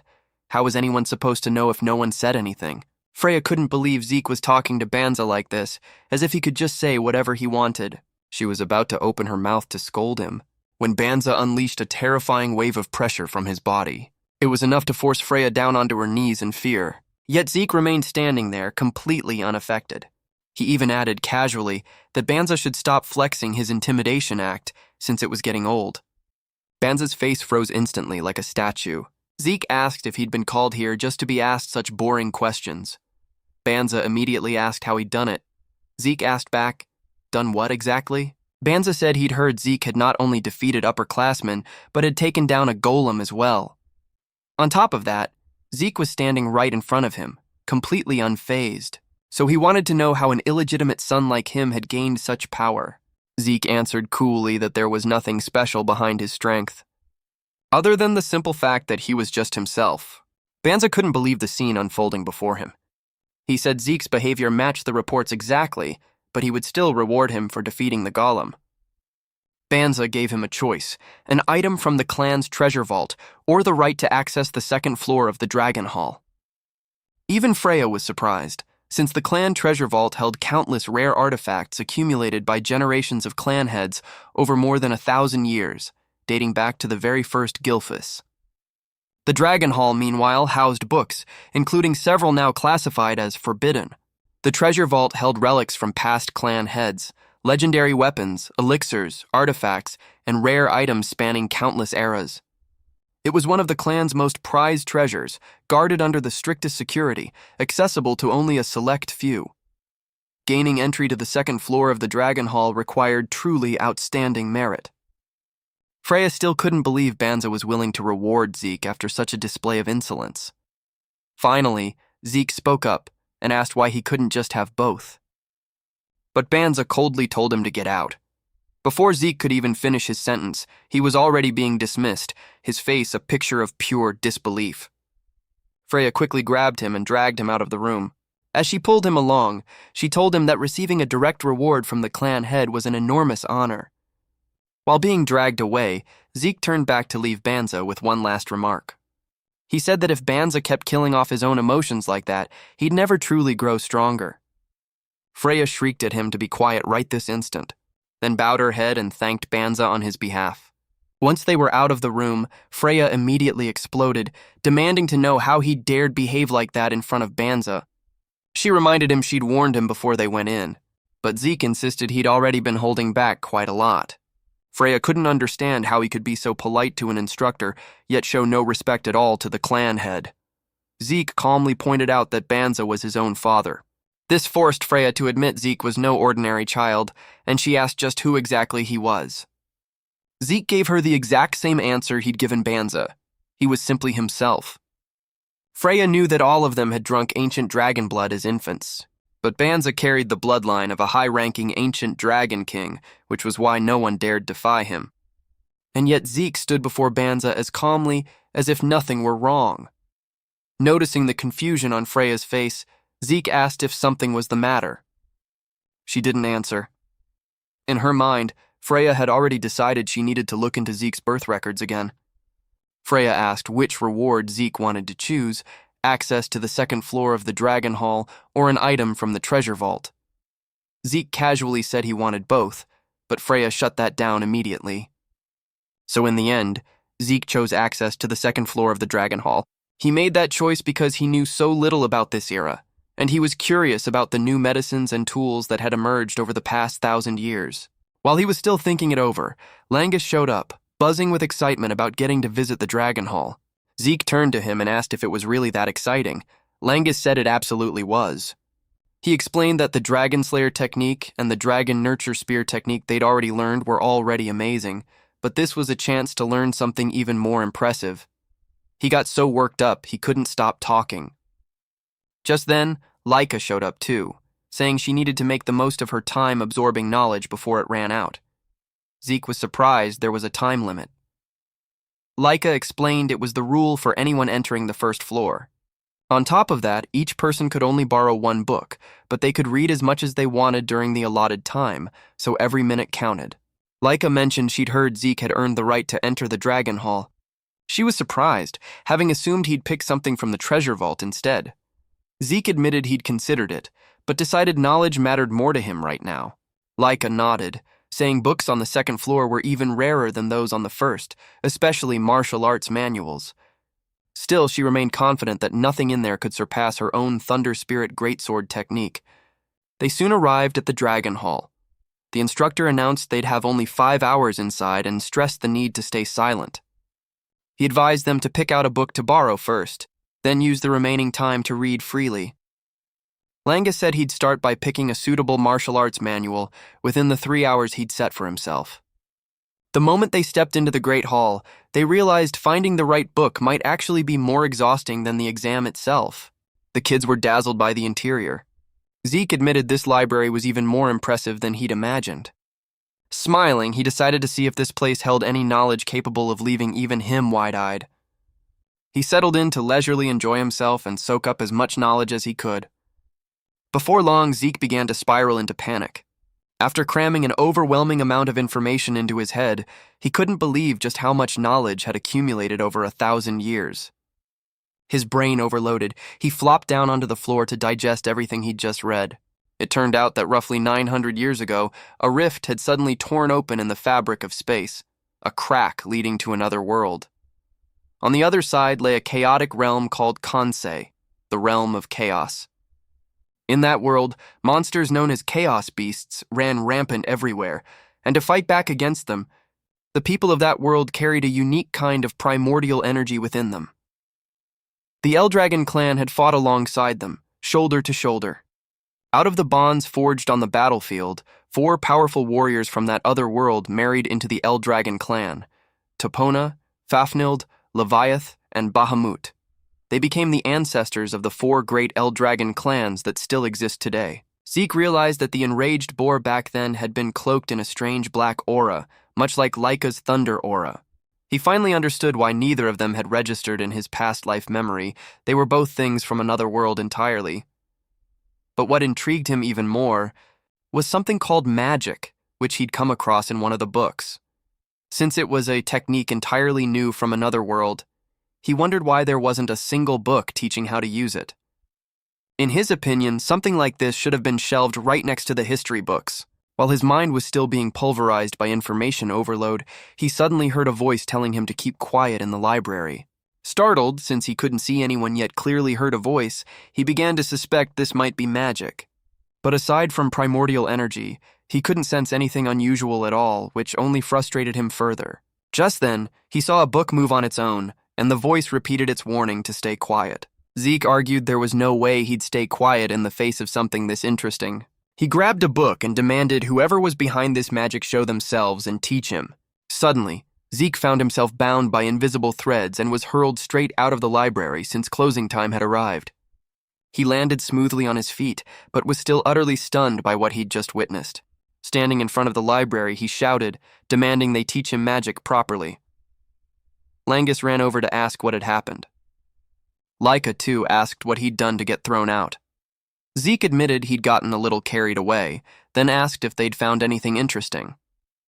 Langus eagerly showed off that he'd borrowed the Cloudwater Spear manual and had even picked up a bit of footwork technique along the way.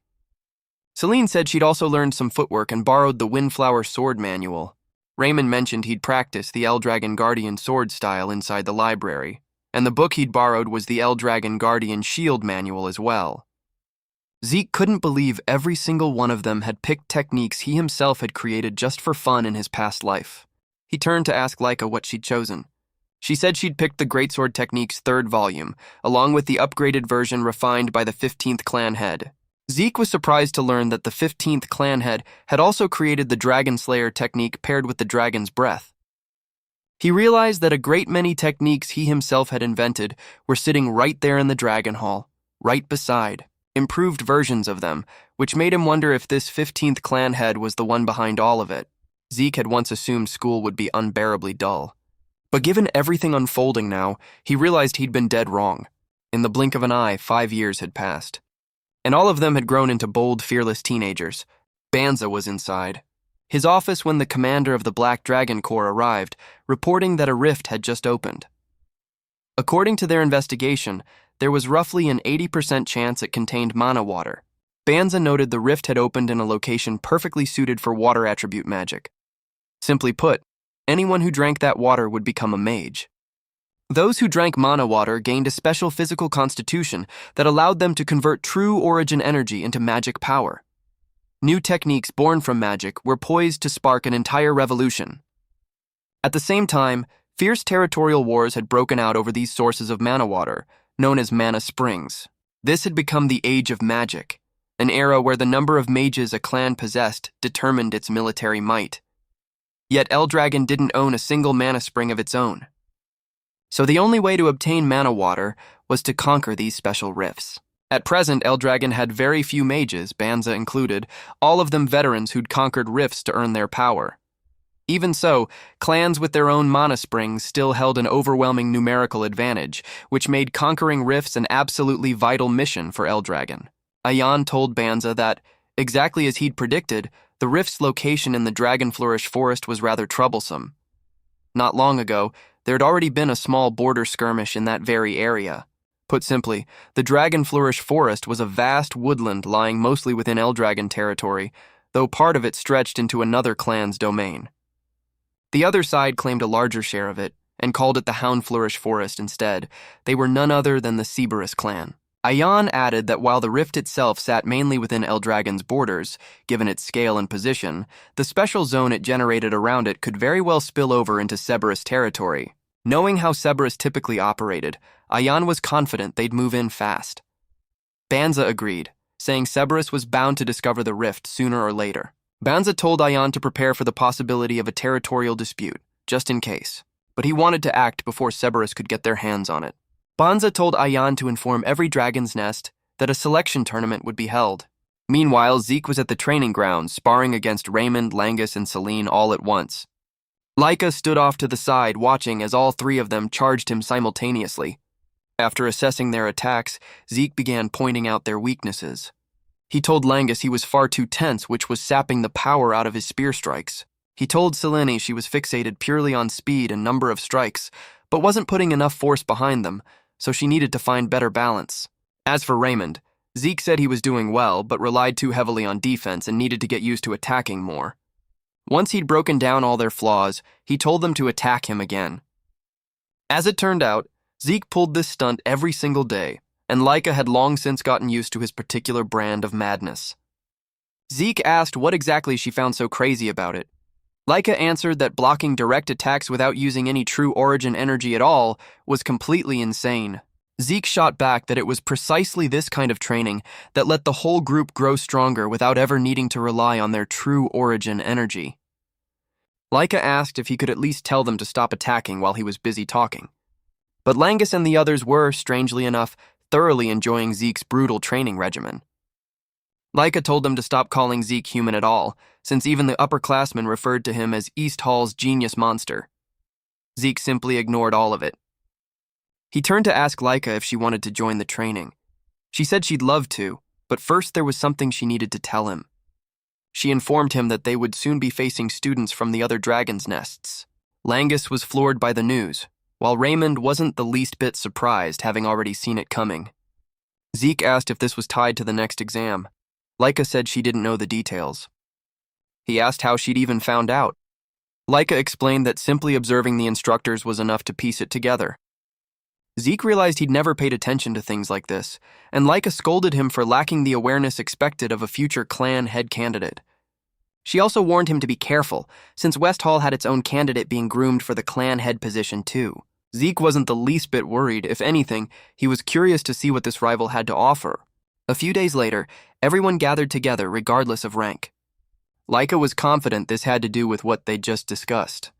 Freya arrived alongside several other instructors and called for silence. She announced that starting now over the next 3 days, they would be fighting students from the other dragon's nests. The whole crowd was stunned, since this sort of thing usually only happened during the graduation exam, yet here it was, happening far ahead of schedule. Freya said there were several reasons behind it, though she couldn't explain them all. All they needed to know was that whoever survived the tournament would be assigned a special mission. The moment he heard that, Zeke's eyes lit up with excitement. Each of the 4 halls, east, west, south, and north, would send 7 fighters under a win-and-stay format. Freya told them to choose their own representatives for the tournament. The senior students gathered afterward, led by Rick, who declared the representatives would be chosen from among the upperclassmen, and no one was to object. But Laika spoke up against this, arguing that representatives should be chosen based on merit, not simply seniority. Rick sneered at her, saying this was a discussion about strength, and here she was, still spouting half-baked nonsense. Laika's aura flared to life. Rick and his friends were shocked to realize Laika had already reached 3 stars. They'd assumed she was still only 2. She said she was more than ready to settle this with strength if Rick wanted. She asked if anyone in Rick's group was actually stronger than her. If not, they should be selecting from the underclassmen too.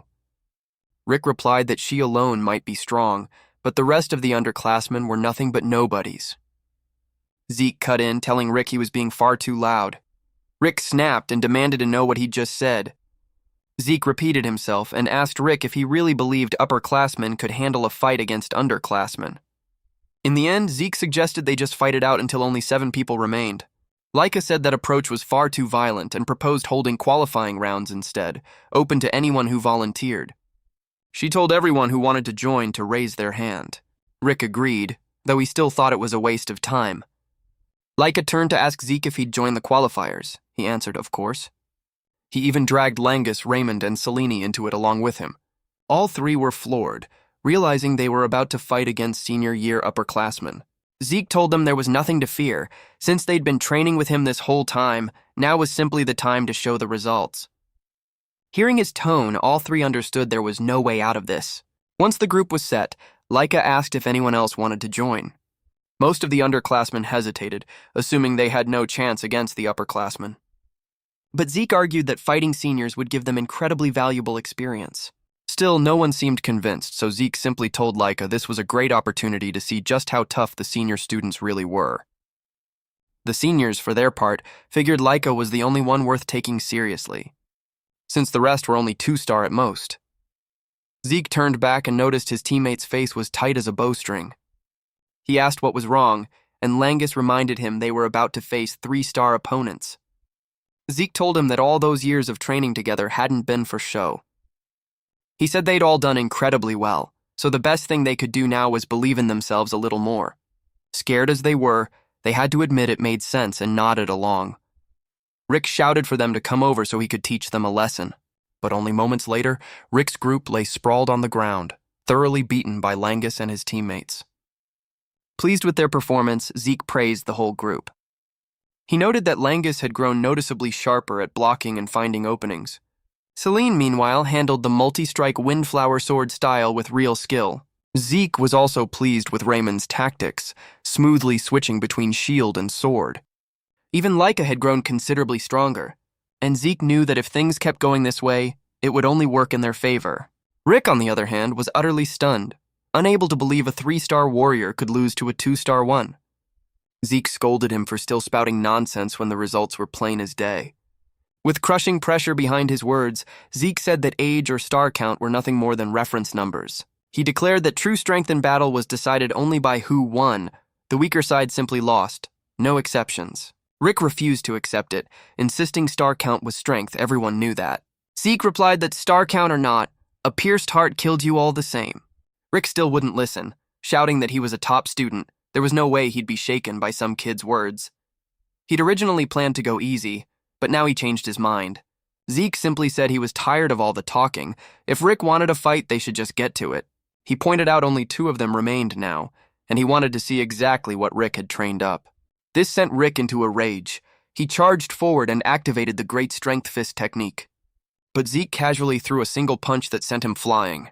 Even after knocking him out, Zeke still teased that Rick had trained pretty decently after all. Meanwhile, at the West Hall's training grounds, another clan head candidate, Vanille Fafnilde Eldragon, was sweeping through everyone, with no one able to withstand him. After clearing out the low-level fighters, his aide Alan showed up and reported that the selection process was complete. One of those selected was Retton, an underclassman who had already reached 3 stars. Vanille praised him, saying he liked capable people and would be taking Retton on as his subordinate. Retton was overjoyed at the recognition, convinced that as long as Vanille stood with them, West Hall couldn't possibly lose. He'd already come to see Vanille as the future clan head, certain the man would be the one to earn the greatest merit in the coming mission. He was thrilled to become the subordinate of a future clan head. Alan said there was one more thing to report. Vanilla asked what it was. Alan leaned in and whispered that Laika was also on the East Hall roster. Hearing this, Vanilla clutched his head in irritation, feeling like Laika was always standing in his way. Still, he was confident that no matter how talented Laika was, victory would belong to them regardless.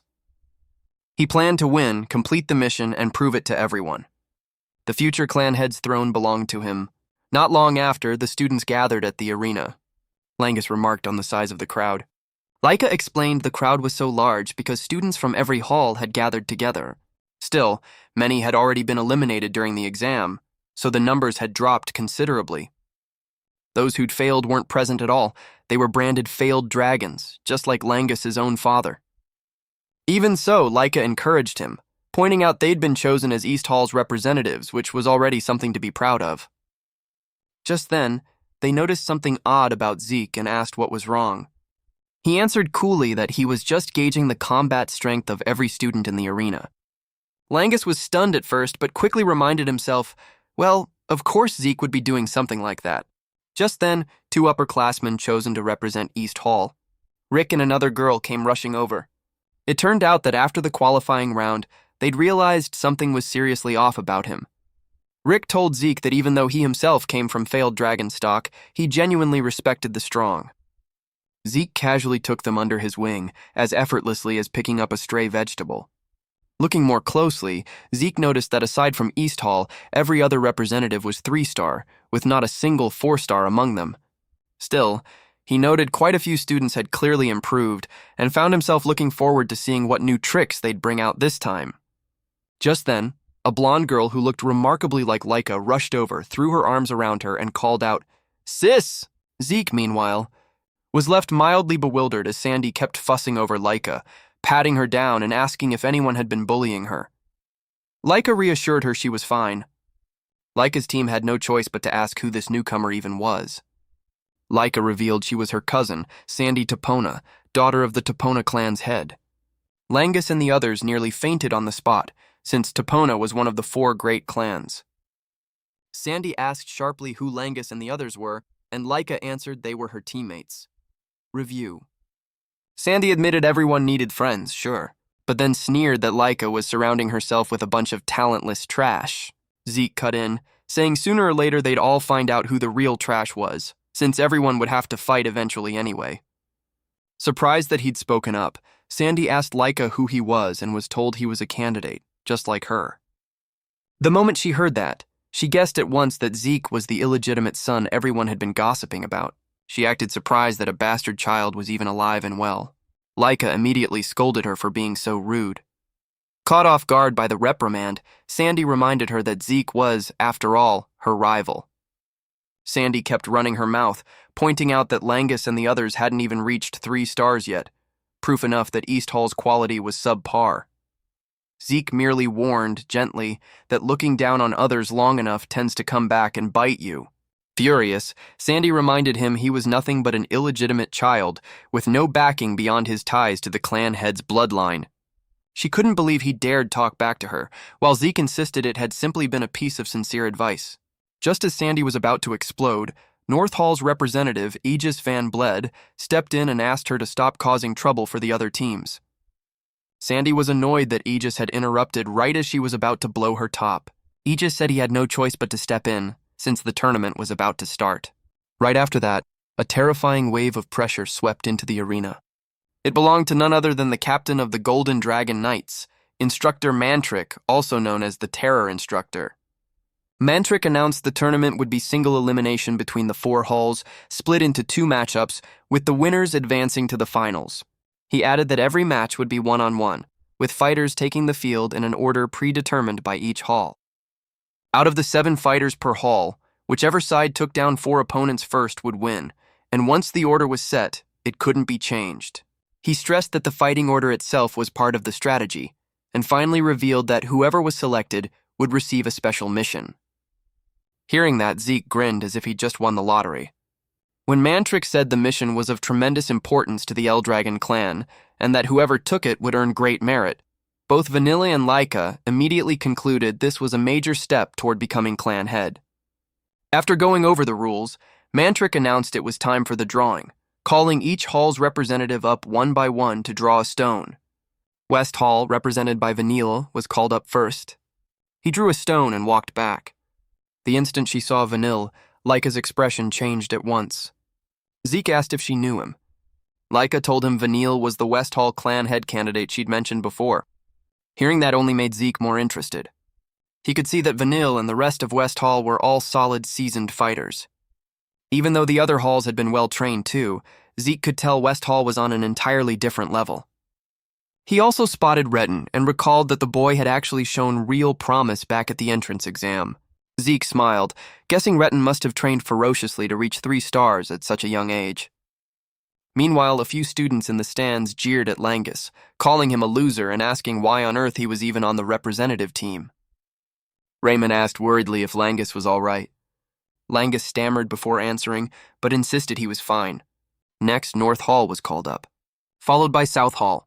Finally, East Hall was called forward. Laika told Zeke he would be the one drawing for them since he was the strongest. Zeke hesitated slightly, saying this sort of thing should be left to someone younger. Laika couldn't believe he was saying something so ridiculous, given they were the exact same age. Zeke swallowed his words and decided to take on the responsibility. Seeing this, Sandy nearly caught fire, shouting to know why Zeke had been chosen as the representative. Laika answered coolly that it was simply because Zeke was the strongest. Sandy argued back, insisting Laika had to be joking, since Zeke hadn't even reached 3 stars.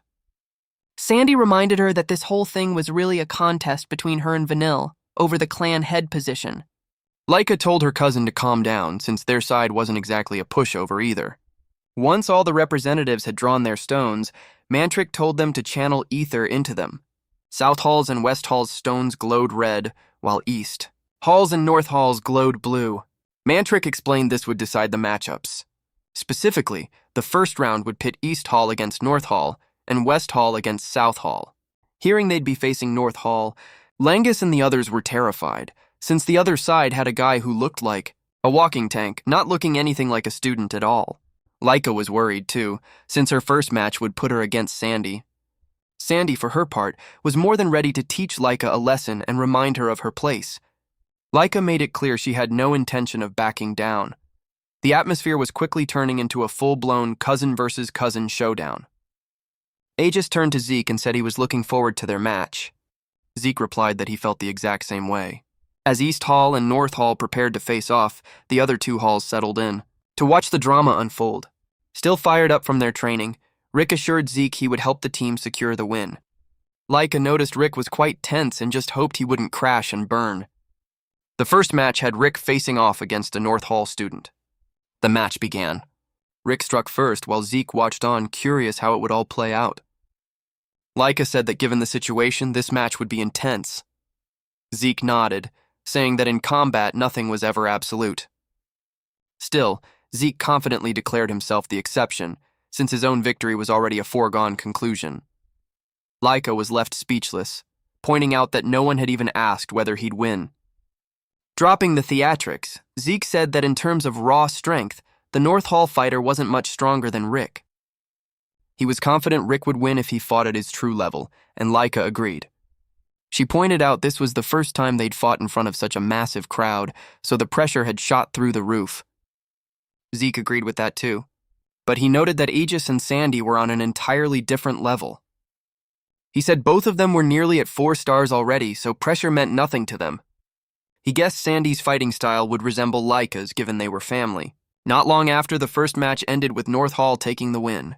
East Hall's next representative, Merlin, panicked since she now had no choice but to win. Laika tried to calm her down, but it was no use, she lost anyway. Merlin and Rick stood there, red-faced with embarrassment. apologizing to Zeke for messing things up. But Zeke told them it was fine. They'd simply been swallowed whole by the arena's atmosphere. He said that if this had been a real life-or-death battlefield, things would have gone differently. He reminded them that the arena was a place to learn through trial, not a place to fight to the death. Zeke told them this defeat would become nourishment on the real battlefield later, as long as they kept pushing forward. Both of them nodded fervently. Having already lost 2 matches, Zeke turned to Langus and told him the next fight was one they absolutely had to win. Langus's heart nearly stopped. He'd already been nervous from the start, and now the tension had only doubled. Worse still, his opponent was none other than that terrifying giant of a man. Langus lunged forward and clung to Zeke, sobbing. Zeke reminded him he'd already fought seniors during team selection, but Langus argued that those guys hadn't been nearly as terrifying as this monster. He couldn't believe he had to take down someone this frightening in front of such a huge crowd. Zeke immediately understood the job of pumping him up had fallen to him. He patted Langus's head and told him to study his opponent carefully. He asked what kind of sword the man used. Langus answered simply, "A sword." Zeke told him not to think about anything else besides the fact that he was fighting a swordsman. If the opponent thrust forward, his job was to deflect it. If the man swung upward, he should retreat. And if the man slashed downward, he should close the distance and counter with a thrust. In the end, Zeke told him to just react to the sword the way he always did in training. Those words kept echoing in Langus's head, and he finally sank into the zone. Zeke let out a sigh of relief, seeing that he'd locked in, knowing full well this kid had incredible focus. Just a little guidance was all it took for him to switch modes instantly, and once he settled into that state, there'd be no telling how far he could soar. Zeke wondered just how much of a confidence boost this fight would give Langus. Right then, Langus stepped onto the arena, looking utterly tiny next to his giant of an opponent. The usual crowd of hecklers started mocking Langus again, telling him he didn't stand a chance. But Langus had already slipped into his focused state, and right now, he was no one to take lightly. The moment the match began, his opponent struck first, charging in with a thrust like a spinning drill. Langus assessed the situation, keeping his head cool as he dodged cleanly, sidestepping to the left. His opponent roared, vowing not to let him escape. The man kept swinging like a hammer, trying to cleave Langus in two, but Langus dodged every single strike cleanly. Celine grew worried, noticing the man was closing in, shrinking the distance that favored Langus's fighting style. Raymond, tense-faced, asked Zeke if Langus was really all right. Zeke told him to stop watching the surface and look straight into Langus's eyes instead. As it turned out, Langus was completely locked in, and right after that, the giant leapt forward. And this was the exact moment Langus unleashed his ultimate move from the Cloudwater spear technique. He spun his spear so fast it neutralized his opponent's strike, while opening up a perfect chance to counter. Langus's flawless strike landed square in his opponent's chest, sending the man flying. That was it, game over for him. The instructor declared the match over, with the victory going to Langus and East Hall. Langus let out a huge sigh of relief, thanking the heavens he'd somehow survived. Review. He grinned from ear to ear like someone who'd just pulled off an incredible upset. He was confident the tide had finally turned in their favor. Riding the momentum of Langus's win, East Hall went on to win the next 3 matches in a row. By the 6th match, Sandy versus Laika, the atmosphere was stretched taut as a bowstring, since both of them wielded lightning techniques and were family besides. Before the match, Sandy was stunned that a fighter not even 2-star had taken down a 3-star North Hall opponent. Laika reminded her she'd already said their team wasn't weak. Sandy admitted she'd underestimated them. Still, she said that didn't really matter. What caught her attention was that Laika wasn't even the one leading East Hall. Sandy said Laika had put herself in a tough spot by standing behind Zeke instead of leading. Laika calmly admitted as much. But she insisted she hadn't given up on becoming clan head.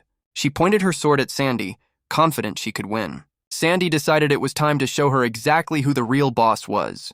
Suddenly, Sandy vanished and reappeared right behind Laika. She nearly landed a hit, but Laika reacted just in time to block it. The two of them clashed blades. But Sandy gained the upper hand, forcing Laika steadily backward. Aegis wasn't the least bit surprised. He was only curious how long Sandy could keep it up. Laika found herself constantly overwhelmed, even taking a slash across her arm. She was forced to leap back, to catch her breath under the relentless pressure. Laika's teammates grew anxious, seeing just how strong Sandy was. Raymond even mentioned that Sandy had actually trained Laika when they were kids. In the arena, Sandy circled Laika like a cat toying with a mouse, striking as she scolded her for still swinging wildly whenever she got cornered, just like old times. Furious, Laika lunged forward with her lightning flash slash, but Sandy overwhelmed her with a scattering lightning technique of her own. Laika screamed, in pain, and dropped to her knees. Sandy told her to just give up. With her current strength, there was no way she could win. Sandy was even irritated with herself for not having pushed her father, back in the day, to have Laika transferred to North Hall. Even facing defeat, Laika got back up, and since her cousin refused to give up, Sandy decided to teach her a lesson she'd never forget. She unleashed a relentless series of slashes, sending Laika's body flying upward as she prepared to finish her off. Langus and the others panicked, calling out to Zeke, but he calmly said Laika was about to break through her cocoon again. Sandy brought a powerful strike crashing down onto Laika, shattering the arena floor in a cloud of dust. Everyone assumed the fight was over. But to everyone's shock, Laika walked out of the dust cloud, her body covered in wounds, yet her eyes unwavering. She smiled and said she'd finally understood her own Thunder Spirit greatsword. Sandy was dumbfounded, unable to understand how Laika was still alive, since that last strike should have finished her for good. Laika agreed, admitting that the old her would have definitely gone down. But she'd trained relentlessly for 5 years, and this fight was only just now truly beginning. Before the match, Laika had spoken with Zeke. Noticing she was tense, he'd asked her why. She'd explained that Sandy was like an older sister to her, the one who'd taught her the very first steps of the Thunderclap greatsword. On top of that, she'd learned the fundamentals from the current head of the Topona clan, her own uncle. But whenever she got stuck, it was always Sandy who guided her through it, which made her, essentially, Laika's true mentor. Put simply, Laika had never once beaten Sandy, not a single time. And even though she'd grown considerably stronger over the past 5 years, Sandy obviously hadn't been standing still either. Despite how confident she sounded, deep down she still doubted whether she could actually win. Zeke told her to think back on their training together, and try to recall every single day of the past 5 years. At that, Laika's face instantly twisted in dismay, prompting Zeke to ask if it had really been that bad. He explained her bad habit. Whenever her emotions ran high, her vision would temporarily go blind. He reminded her the past 5 years had been about training her to stay calm in battle. Laika grimaced, grumbling that he'd never once gone easy on her during training. Zeke replied coolly that it was simply his personal charm. Laika felt like crying, since all she remembered was pain. Even so, Zeke insisted the results of her training were undeniable. She could now stay calm and truly observe her opponent. Laika agreed, but worried whether she could actually apply it against her own cousin. Zeke told her to just get in there and she'd understand. He said her innate talent for reading an opponent's movements would make the results of her training crystal clear. While he was at it, Zeke didn't forget to hype himself up too, reminding her she'd been trained by the strongest person around, namely him, so there was nothing to worry about. Thanks to that brief pep talk, Laika felt her tension ease. Since Sandy used the same lightning-based techniques as her, Zeke said this was the perfect opportunity to closely study her cousin's Thunderclap greatsword technique. If she managed it, she'd grow even stronger. Back in the present, Laika told Sandy she'd observed everything she needed, and that the Thunderclap greatsword was now her own technique. She'd deliberately taken every hit head-on just to study it closely, and now, at last, she understood it completely. Sandy was utterly stunned, wondering just what Laika had evolved into. Right after that, Laika lunged toward her cousin, leaving Sandy reeling from the sudden burst of speed. She couldn't understand how Laika's movements had changed so drastically, so fast.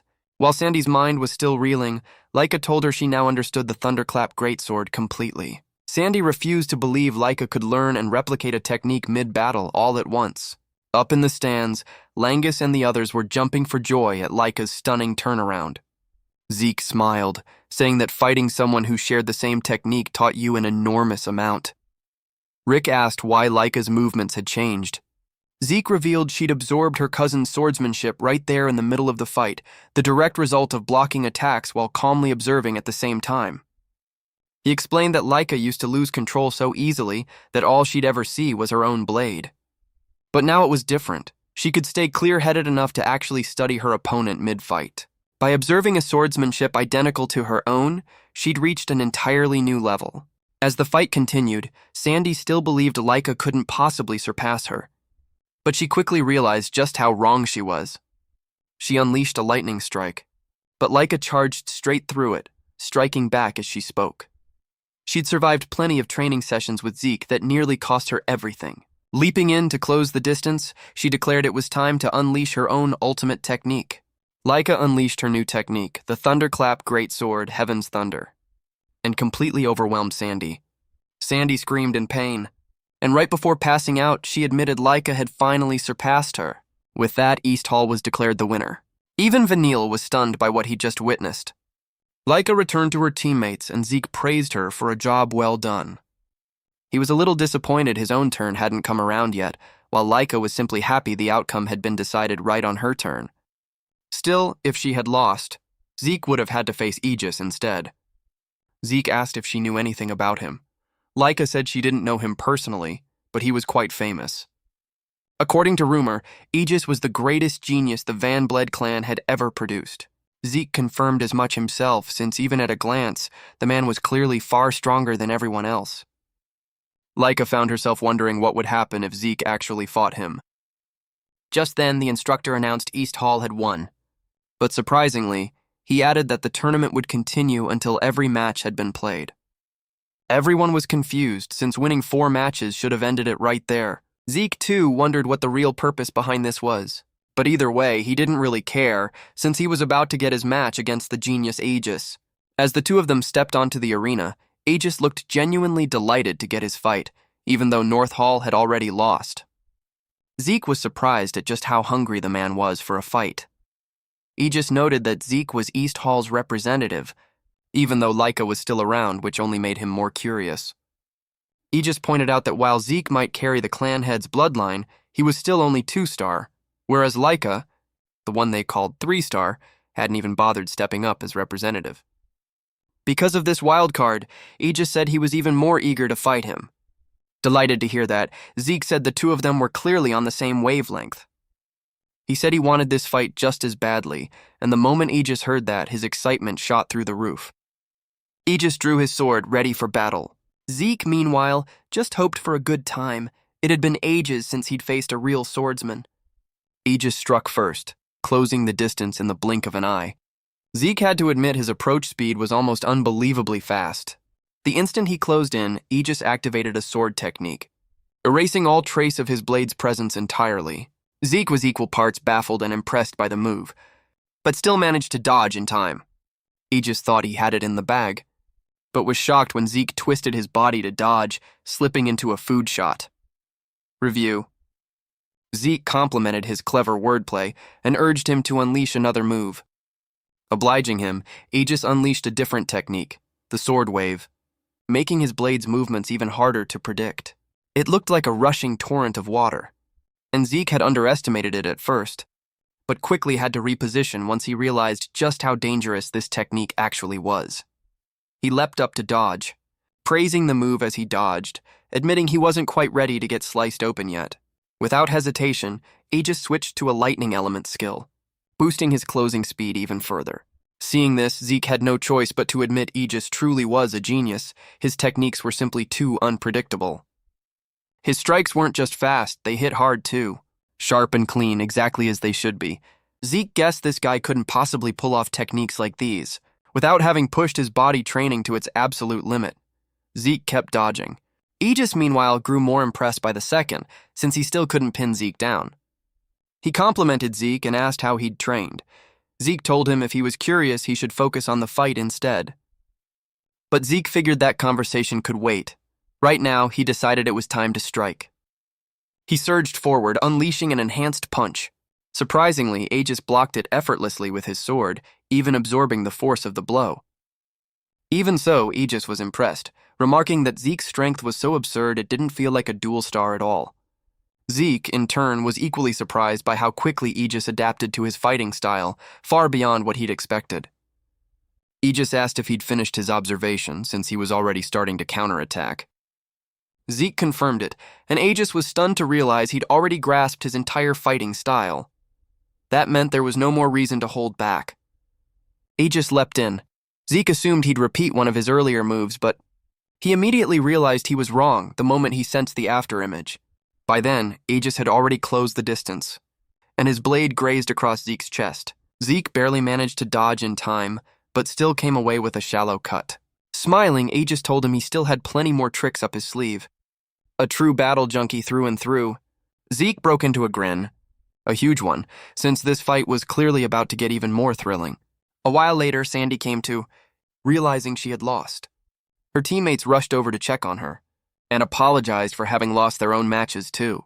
They felt they'd held her back, but she told them not to blame themselves. Their opponents had simply been too strong.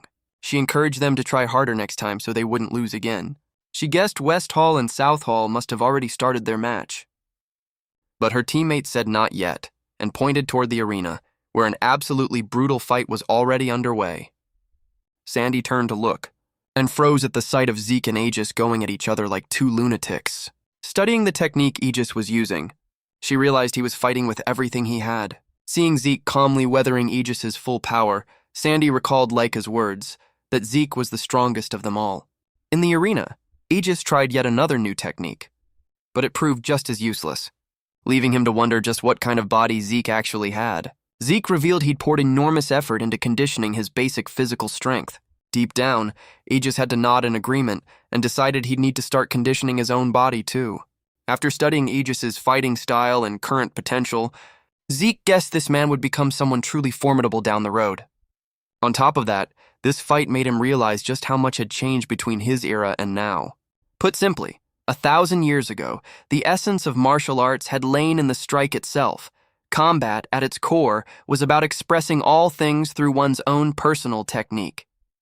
Ether had only ever played a supporting role. But in this modern era, by manifesting ether directly, people express the essence of all things through it instead, which meant that mastering ether itself was now the true core of martial arts.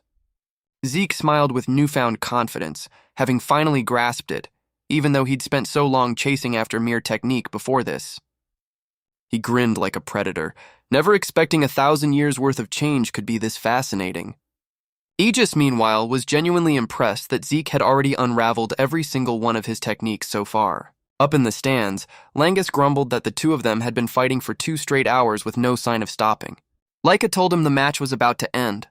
And down in the arena, Zeke too realized Aegis was finally ready to finish him off, having fully analyzed every one of his techniques. He confirmed as much, but admitted this fight had been a genuine blast. Aegis agreed wholeheartedly. Zeke added he'd show his respect by demonstrating everything he'd learned from this very fight. Zeke decided to unleash a brand new technique, and Aegis, smiling, realized he'd never actually had a chance of winning to begin with. Still, he declared there was no way he'd go down easy, and unleashed his own ultimate technique. Zeke, meanwhile, launched into his new technique as well, raining down a barrage of energy-infused punches from above. The entire area was swept clean by his attack, forcing the students to shield themselves. The sheer, terrifying display of power from both fighters left the students with their jaws on the floor. As the dust finally settled, the instructor called the match since Aegis's sword had shattered. He lay sprawled on the ground, utterly spent, yet still smiling. He admitted he still had a long way to go. Zeke, meanwhile, basked triumphantly in his aura as he was declared the winner. The students were utterly stunned, never expecting Zeke to actually win, and began to wonder just who he really was. His own teammates, however, weren't the least bit surprised, since they already knew exactly what he was capable of. Leica took the chance to scold him for wrecking the arena, and for once again showing off his freakish abilities. Zeke argued back that it had been an overwhelming victory, but he suggested they skip past his own match and move on to Vanille's instead. Zeke remarked that West Hall had the best overall quality of any team, but South Hall had one fighter worth watching too. He'd originally expected this match to be evenly matched, but in the end, West Hall completely dominated, with Vanille looking incredibly formidable. Before West Hall's match began, Zeke admitted he might have gone a bit overboard with his final blow. It could take a while to repair the arena, but Langus told him not to worry. Zeke was astonished to watch the arena repair itself. Langus explained it had been built from a rare stone called etherlite. Just channel ether into it, and it would restore itself good as new. Zeke's jaw simply dropped. He had to admit, building an entire arena out of a material that impressive was seriously overkill. After the match between West and South Hall, the instructor sensed something was off. He couldn't believe Vanille had actually been strong enough to defeat South Hall's strongest fighter, Layla. Even so, Mantrix stopped the match and declared West Hall the victor. He announced the final would pit East Hall against West Hall, beginning in 1 hour. Even the students who knew exactly how strong Layla was were stunned that she'd lost. Zeke, too, sensed something wasn't right. The gap in actual strength between Layla and Vanille wasn't that large, yet somehow her strength had been abnormally weak, which was why she'd lost so badly to him. Zeke noticed the instructor had picked up on it too, but no one had any idea what was actually going on. Raymond remarked on just how strong Vanille must be to beat Layla like that. But Celine thought something felt wrong. Merlin suggested it was probably just because this was the first time they'd seen the elite fighters from another hall. Rick kept praising Vanille, comparing him to Zeke and Laika. Noticing Langus had gone quiet, Rick asked what was wrong. Langus admitted Vanille was impressive, but what worried him was that all of West Hall was incredibly strong, and they were the ones about to face them. Still, he apologized for saying something so defeatist right before the match. But Merlin said he was right, reminding him she herself had lost too, and it was genuinely frustrating that they weren't even on West Hall's level. Surprisingly, Rick declared he was determined to fight to the very end, just like Langus and the others had once overcome opponents stronger than themselves. His resolve spread through the whole team, and Zeke was glad to see everyone's spirits lifted. Still, he was more worried about Laika, who looked uneasy, not having noticed anything unnatural about Layla's loss. Since he didn't know the full truth yet, he couldn't just tell her not to worry, leaving him unsure of what to do. Just then, Laika left the arena, saying she needed to calm herself down. She headed to a spring near the arena to think over everything that had just happened. She was stunned that Vanille had grown strong enough to defeat Layla so easily. She knew even Aegis would have struggled against Layla, yet Vanille had won without breaking a sweat.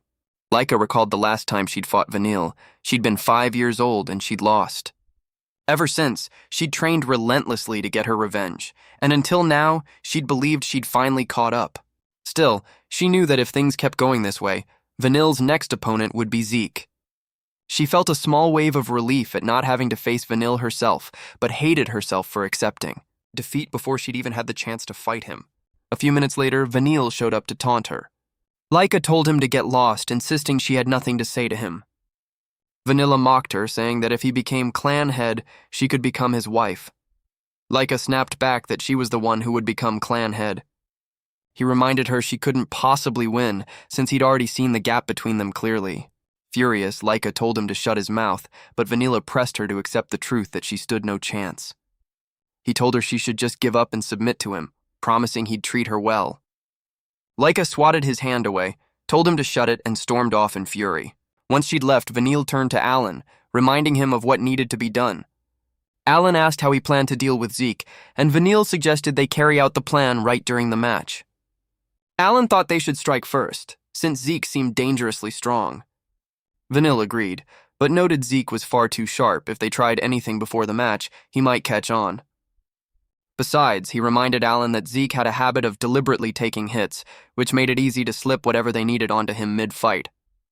Vanille was also confident he couldn't possibly lose to an illegitimate child like Zeke, even without resorting to tricks. He assured Alan they would win this match, no question. When the match began, Rick stepped up first for East Hall again, just like last time. Deep down, he knew that even though he and Merlin were the seniors, they were actually the weakest members of the team. He was intimidated by West Hall since they all looked ridiculously formidable, leaving him to wonder if he even stood a chance of winning. While he was drowning in self-doubt, Zeke appeared behind him, rapped him on the head, and called him an idiot, asking where all his confidence had run off to. Rick stammered, and Zeke asked if he planned on stepping onto the field just to lose. Rick said no. Zeke told him he had to fight to win, no matter how lopsided the power gap seemed. That was the only thing that mattered. Zeke's words snapped Rick's confidence back into place. Zeke reminded him he'd already trained hard enough.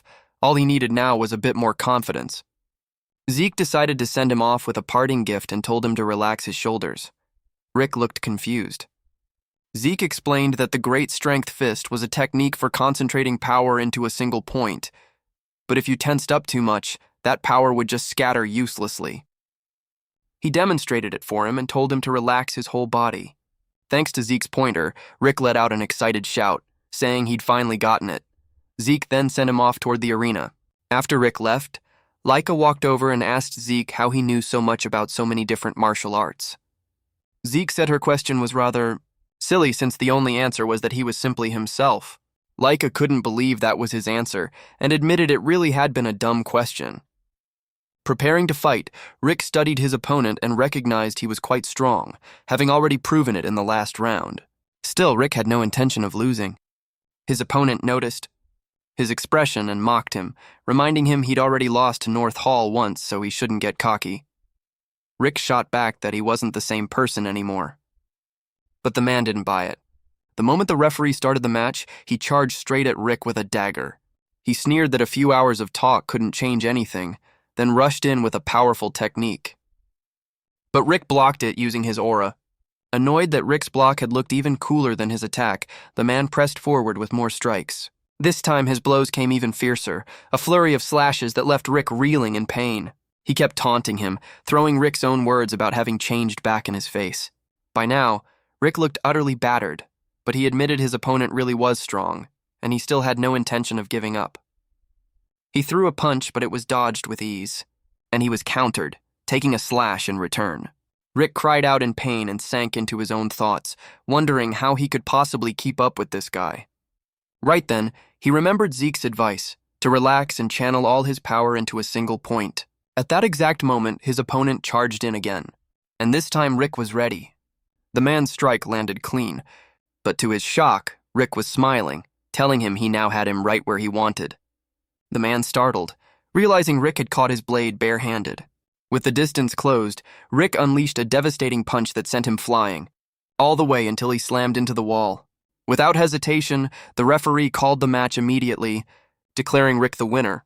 At first, Rick thought he was dreaming, but once it sank in that he'd truly won, he threw his head back and celebrated like he'd just won the lottery.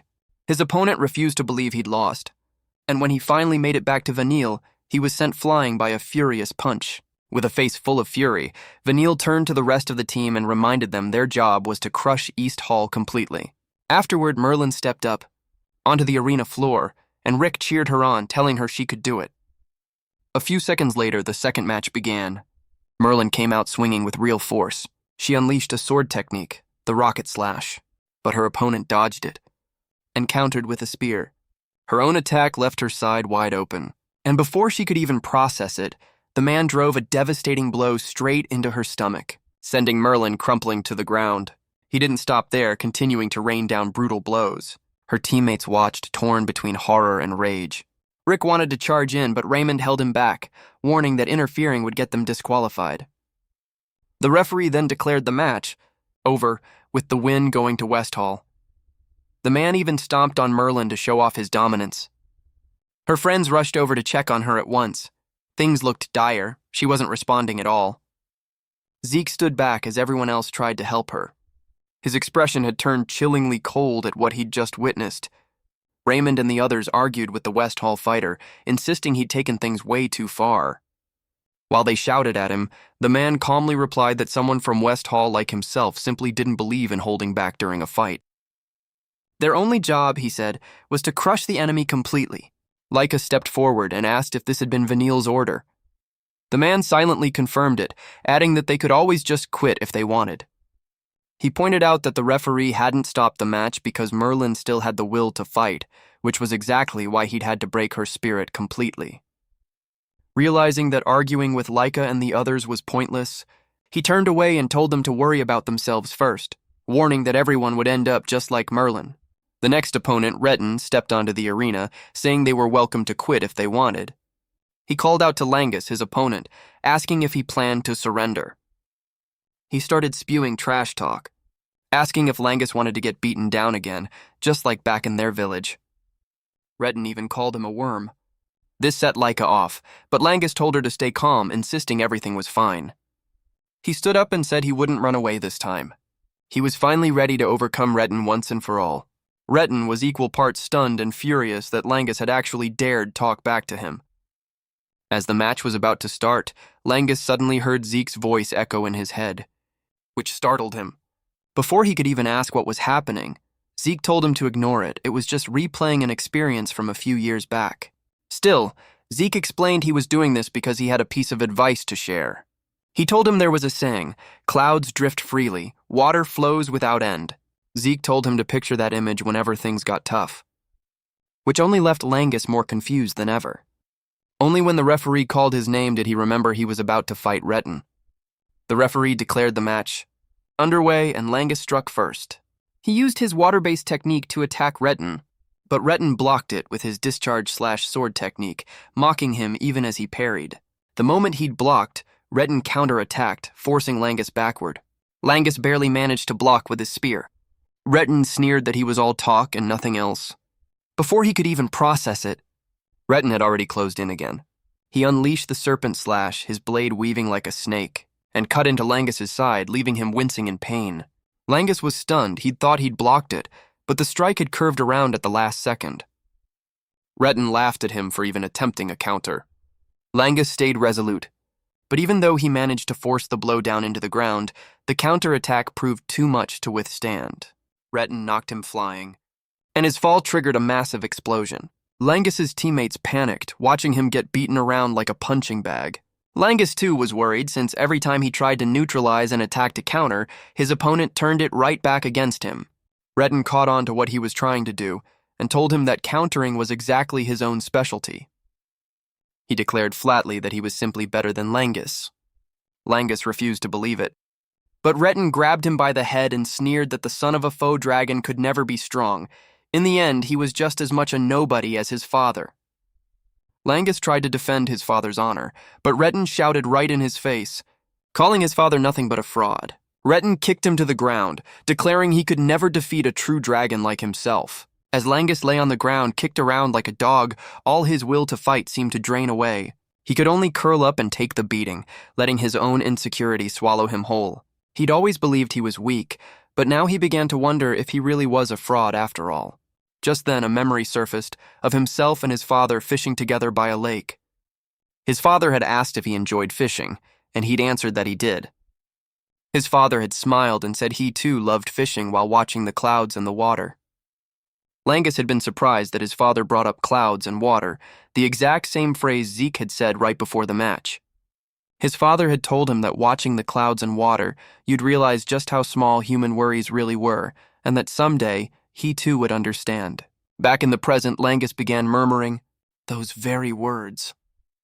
Right as Retin grabbed him, ready to finish him off, still cursing him as a fraud, Langus's focus suddenly surged, and he blocked the attack with ease, then countered, forcing Retin back. Retin was utterly stunned by what he'd just seen. The referee, meanwhile, grew excited, sensing the match was about to heat up. As Langus rose to his feet, 3 stars lit up on his chest, proof that he had broken through to 3-star. Retin trembled with rage, unable to accept the fact that Langus was now his equal. Enraged, he charged forward, unleashing a long-range strike. But Langus moved with such effortless grace it looked like he was cheating, dodging every last one. Retin was stunned. Moments ago, every hit had landed. Now every single one missed. He suspected Langus had figured out his technique completely, but refused to believe it. He kept slashing wildly, but Langus dodged as effortlessly as if he were out for a walk.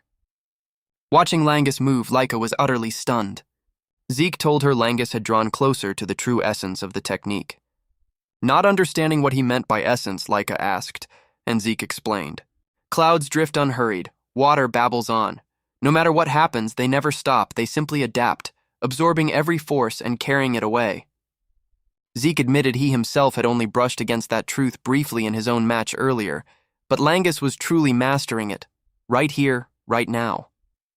Laika was floored that Langus could grasp such a technique in so short a time.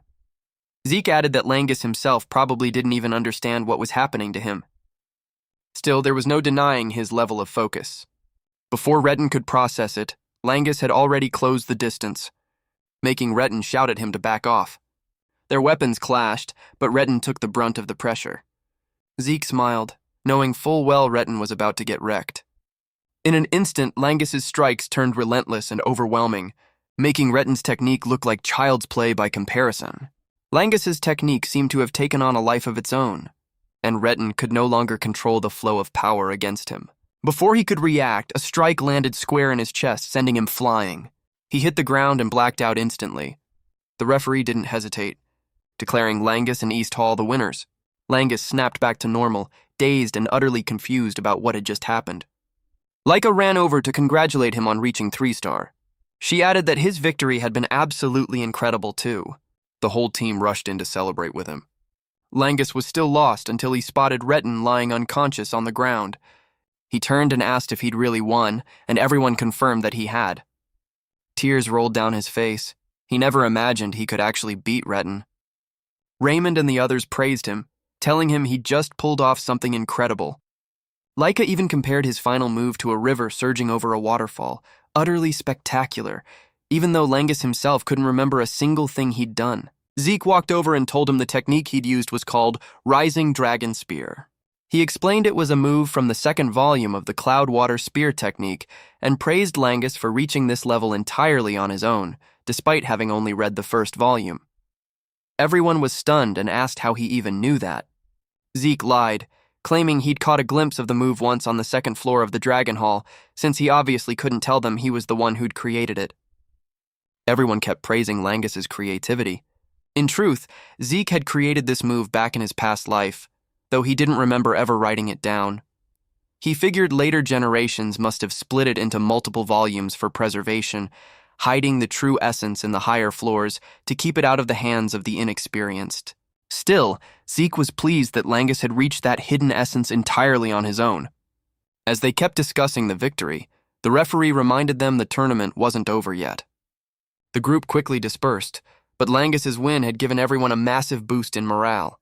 At the same time, West Hall was fuming over Retin's loss, stretching the atmosphere taut as a bowstring. In the next match, Celine gave it everything she had, but lost by the narrowest of margins. In the match after that, Raymond poured out every bit of strength he had and secured the win. Before they knew it, they'd entered the second half of the tournament. Celine felt regret over her loss, but Laika comforted her, saying she'd fought bravely, while reminding everyone that whichever team reached 4 points first would win overall. Right now, they stood at 3 wins to 2 losses, so victory was already within reach.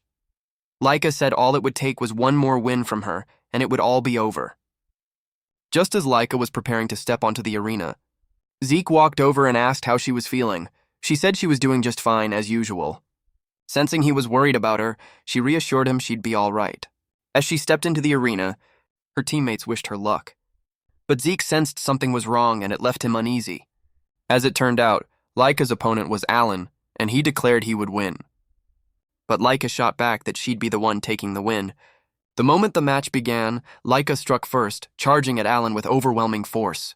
It was Alan's first time witnessing Laika, a lightning wielder, in action. He managed to dodge her opening strike, then retreated to put some distance between them. Alan realized that without Vanille's preparation beforehand, he'd already have lost. Suddenly, Laika began to weaken, as the poison Vanille had planted on her earlier finally kicked in. Noticing this, Alan smugly declared she could never beat him. He tried to strike her head with his weapon, but she managed to block it just in time. Even so, she took a hard kick to the stomach. She groaned in pain, and tension spread through the whole crowd. Confused that she couldn't unleash any lightning to counter, Laika wondered what on earth was happening. But Alan confidently reminded her again that she couldn't win. In an instant, he closed the distance and unleashed a relentless barrage of strikes on her. Cornered, Laika realized it wasn't just her lightning. Her ether wouldn't respond either. In truth, a warrior's body was inherently bound to the ether flowing within it. Every movement was enhanced by it. In other words, losing the ability to use ether mid-battle meant that any hit landed could very well be lethal. Laika was left completely exposed to Alan's attacks, and he showed her no mercy whatsoever. Battered again and again, she had no choice but to focus purely on defense. Sandy quickly realized something was wrong with Laika, and Aegis agreed. Zeke sensed it too, but still couldn't figure out what was going on. Before long, Laika collapsed to her knees, utterly spent, gasping for breath. Alan was secretly impressed she'd lasted this long without ether, and had to admit her willpower rivaled even Vanille's. Alan glanced over at Vanille, and the look in his eyes said everything. Turning back to Laika, Alan told her that her time was up. He raised his weapon and charged in with overwhelming force. But just as the blow was about to land, Sandy rushed in and blocked it. She shouted at him, demanding to know what he thought he was doing. Behind them, Zeke let out a sigh of relief that nothing worse had happened. Alan snapped back, demanding to know how she dared interfere, and she told him to stop playing dumb, because he'd just tried to kill Laika. The crowd was stunned to hear it. But Alan denied it, calling it a baseless accusation. Aegis stepped forward too, saying that last blow had been dangerously excessive. Alan asked if they were accusing him of something. Aegis replied that if he didn't want to be suspected, he should be more careful with his words and actions. He pointed out plainly that Laika clearly couldn't use her ether, and landing an attack that dangerous under those circumstances was simply going too far. Just then, Vanille stepped in to defend Alan, accusing Aegis of being the one breaking the rules and complaining afterward. Rather than blaming Laika for being weak, Vanille argued that in a real fight, an opponent's condition didn't matter. The job was simply to crush them. He and Westhall always treated this as a real battle. Sandy snapped back that there were limits to everything, since this wasn't a fight to the death. Vanilla sneered that she was only saying that because she was soft, which was exactly why she'd lost. Sandy nearly exploded hearing that. He went on to say they were fighting exactly as they would on a real battlefield. He confidently claimed they were still holding back and had never intended to kill Laika. Still, he hinted that something inside Laika had clearly malfunctioned. Sandy was on the verge of losing it entirely, but then a terrifying wave of pressure crashed down over everyone. It turned out to be the referee stepping in to douse the fire. He demanded to know who'd given them permission to stand there bickering. Sandy protested, insisting Alan had just landed a dangerous blow on Laika, but the instructor coldly told her to be quiet, since the loser had no right to speak up. The man declared that he alone had the authority to decide whether the match would continue. Aegis had no choice but to apologize for butting into other people's business. The referee promptly declared the match over, awarding the win to Westhall, then added, none too subtly, that anyone not fighting in the next match was welcome to clear off the arena. Aegis scooped Laika up, remembering to grab her sword for her as well. Langus and the others were worried sick, but Sandy reassured them Laika would be fine, since she'd already been given a recovery potion.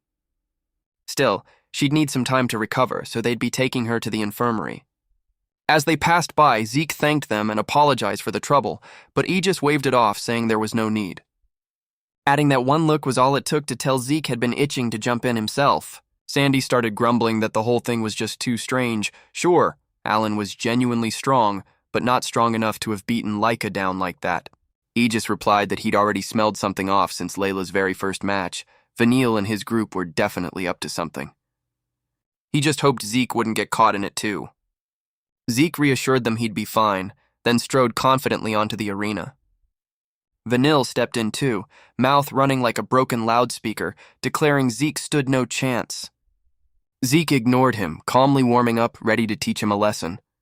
Furious at being completely ignored, Vanilla was still in the middle of running his mouth when Zeke closed the distance and drove a punch straight into his face. A single punch sent him flying straight into the wall, leaving a massive dent that left everyone stunned. Even the instructor froze in place. Zeke, meanwhile, scoffed that he was all noise and no substance. He looked at him like a killer sizing up prey and said he'd come to show him what real combat actually looked like. Vanille's teammates screamed in shock as he was hurled into the wall like a sack of sand. Once the dust settled, Vanille was covered in blood, but somehow still standing. He couldn't understand how Zeke had taken his counterattack head-on without a scratch. Zeke, meanwhile, had already noticed he was using wind magic and asked outright if this was some hereditary technique passed down through his great clan.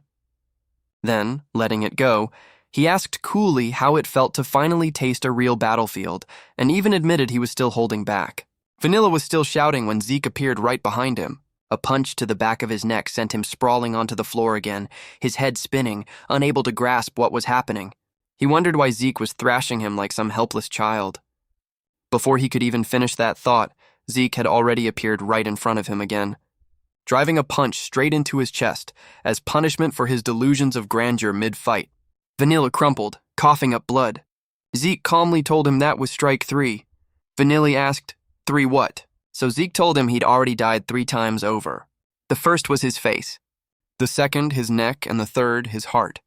Zeke said that on a real battlefield, he'd already have lost 3 lives over. The only reason he was still breathing was because Zeke had been holding back. Before Vanille could even process it, Zeke leaned in and reminded him, hadn't he been the one demanding a real fight? Vanille sprawled in the dust like he'd run completely out of battery. Sandy was utterly stunned, concluding this had stopped being a match a while ago.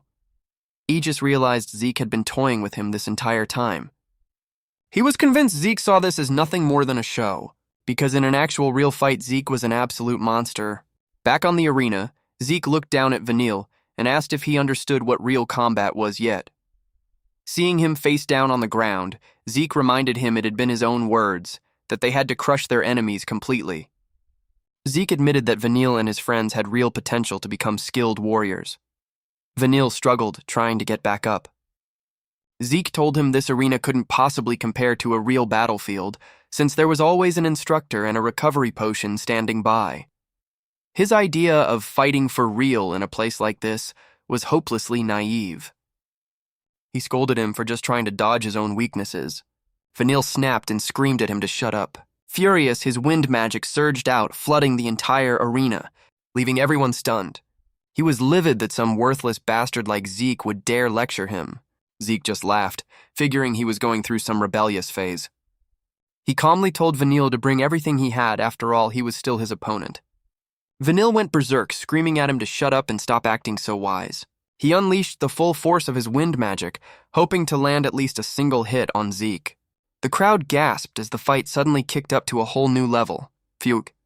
Someone in the crowd recognized it as the Wind Key of the Fafnilde clan, one of the 4 great clans wielding an invisible force of wind impossible to see with the naked eye.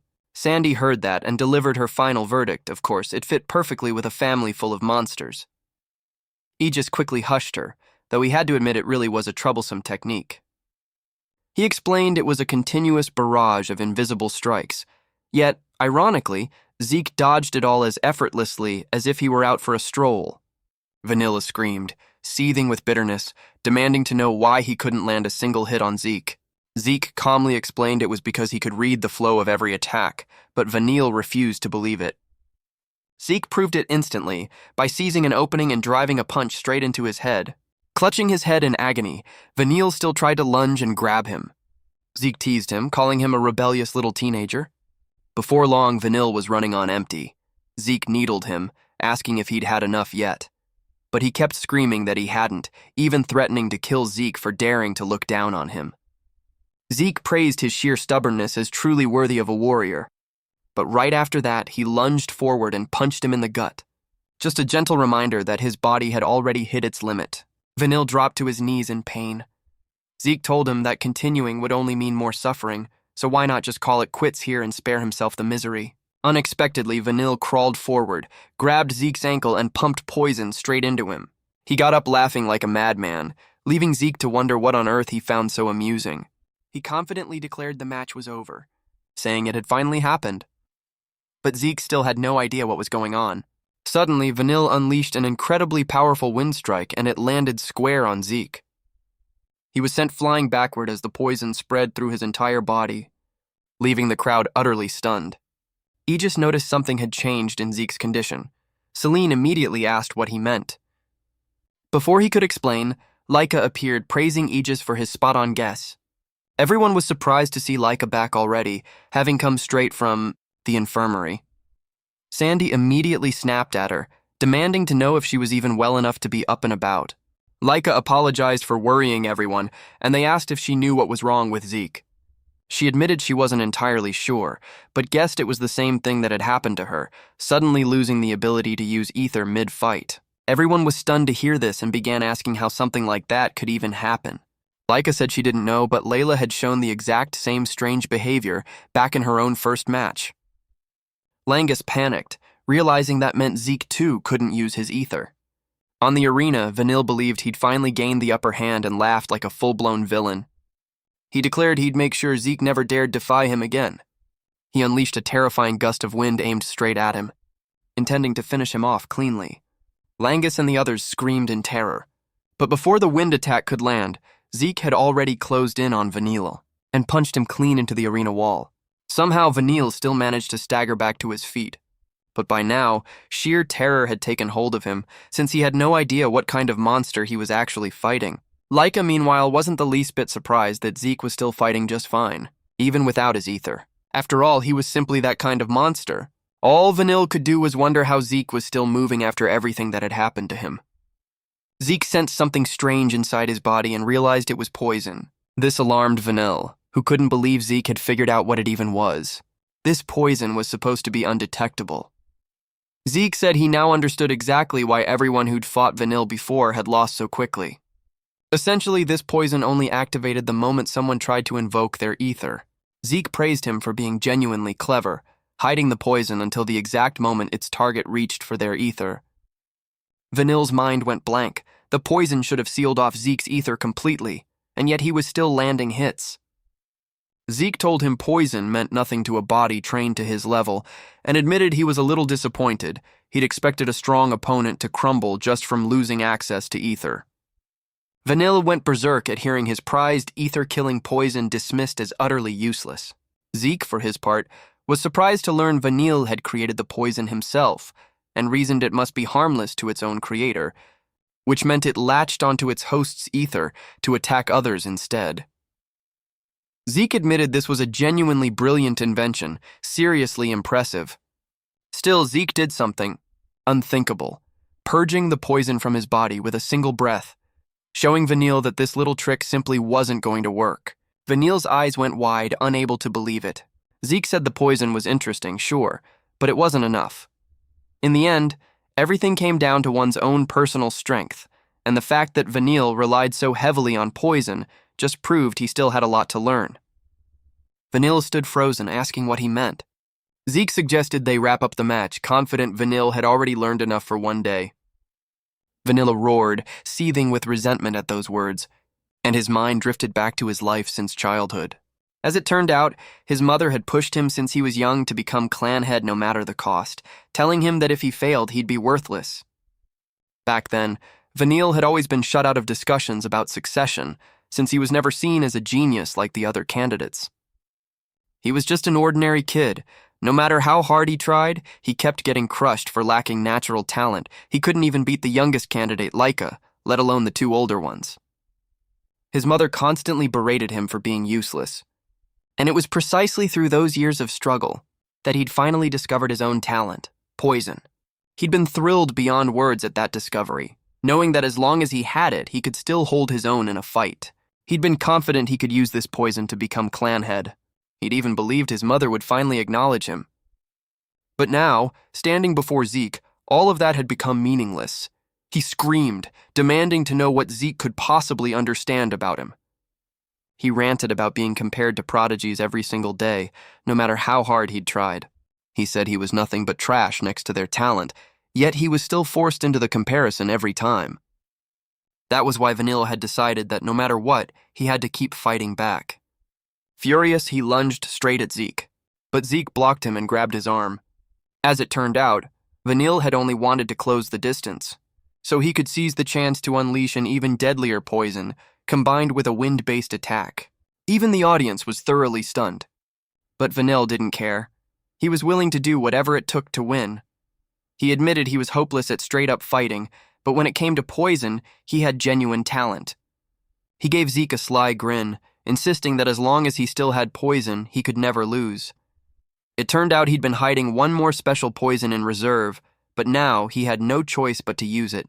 It was an extremely potent needle-and-smoke poison, so powerful even he himself would struggle to cure it. Even knowing he'd inevitably breathe it in himself, he accepted the risk as long as it meant victory. But right then, he suddenly realized something that left him utterly stunned. Zeke was still holding his arm, and had even caught the poison needle between his teeth, looking completely unbothered. He teased Vanille, asking if that had been his final trick. Vanille panicked and collapsed onto the ground in sheer fright. He began to wonder just what kind of monster Zeke actually was. He shut his eyes, waiting for the finishing blow. But Zeke held him in place, telling him to listen closely to what he was about to say. He said Vanille was missing one crucial point. Vanille asked what that was. Zeke told him that if you wanted to grow strong, martial talent or mastery over ether didn't matter. The only thing that truly mattered was the sheer will to win. because that hunger alone was what led to real strength.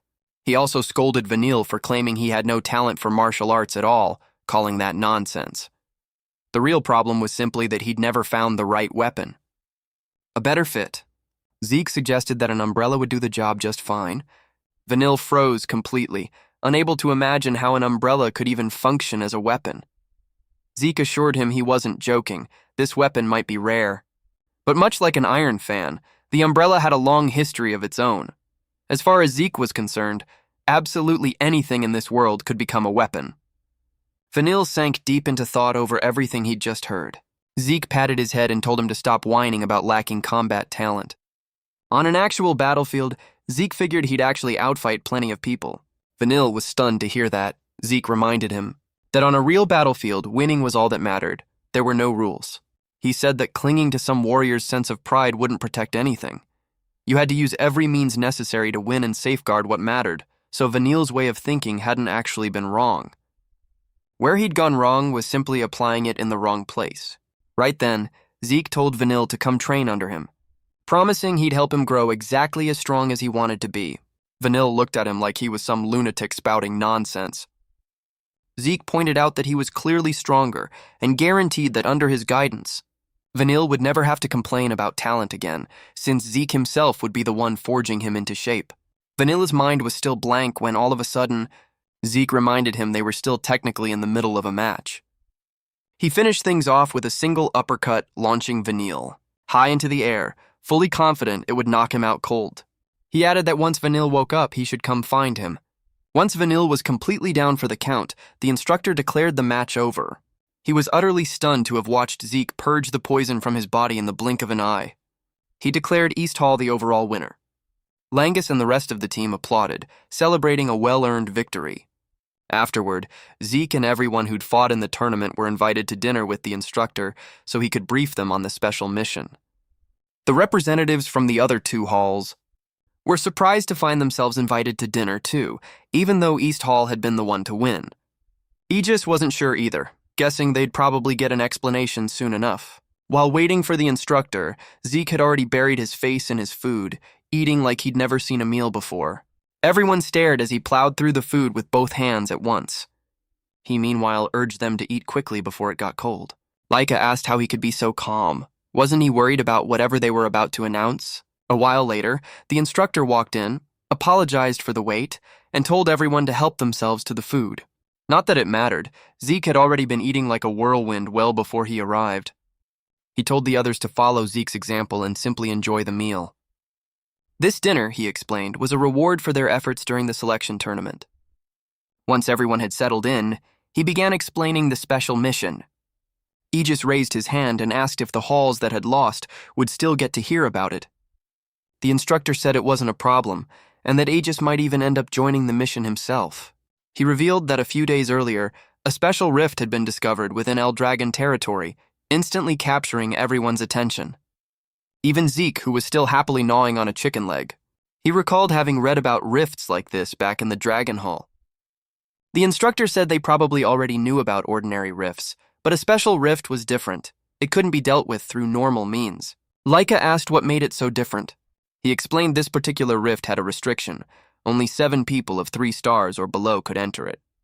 Anyone 4 stars or above, or any group exceeding that number, trying to force their way in would be instantly ejected. Even the clan head himself couldn't get in. If you didn't meet the requirements and still wanted to deal with it, you had no choice but to play by its rules. He said Eldragon had no shortage of 3-star warriors, but they were currently stretched thin, since rifts had been popping up one after another, which was exactly why this mission had landed in their hands. On top of that, this particular rift had a high chance of containing mana water, the very thing needed to awaken one's mana. At that, everyone's attention sharpened instantly. As it turned out, drinking mana water would convert ether into mana, the essential requirement for a body capable of wielding magic. Zeke's eyes lit up hearing that this was exactly what he'd always wanted. The instructor reminded them that the world was currently ruled by 8 great clans, Eldragon among them. But Eldragon was the only one without a mana spring of its own to produce mana water. Put simply, the mission was to clear out this special rift and bring back its mana water. This was an absolutely critical mission. Failure was not an option. But there was one more complication. The rift sat right beside the territory of the Cerberus clan, also one of the 8 great clans. There was a good chance Cerberus had their eye on it too, which was exactly why this selection tournament had been held, to pick out the strongest fighters at 3 stars or below. Hearing this, Aegis assumed East Hall's 7 winners would be the ones taking on the mission. But the instructor said winning didn't automatically mean being chosen. Instead, he was granting East Hall, as the lead team, the authority to assemble the recovery squad. He explained that the reason everyone had been made to fight, win or lose, was to gauge each person's ability and fighting style, which would form the basis for team selection. Still, some hadn't been able to show their full potential due to Vanille's interference. The instructor turned to Zeke and told him to choose the team members. Zeke, stunned, asked why it had to be him. The instructor reminded him he was East Hall's representative.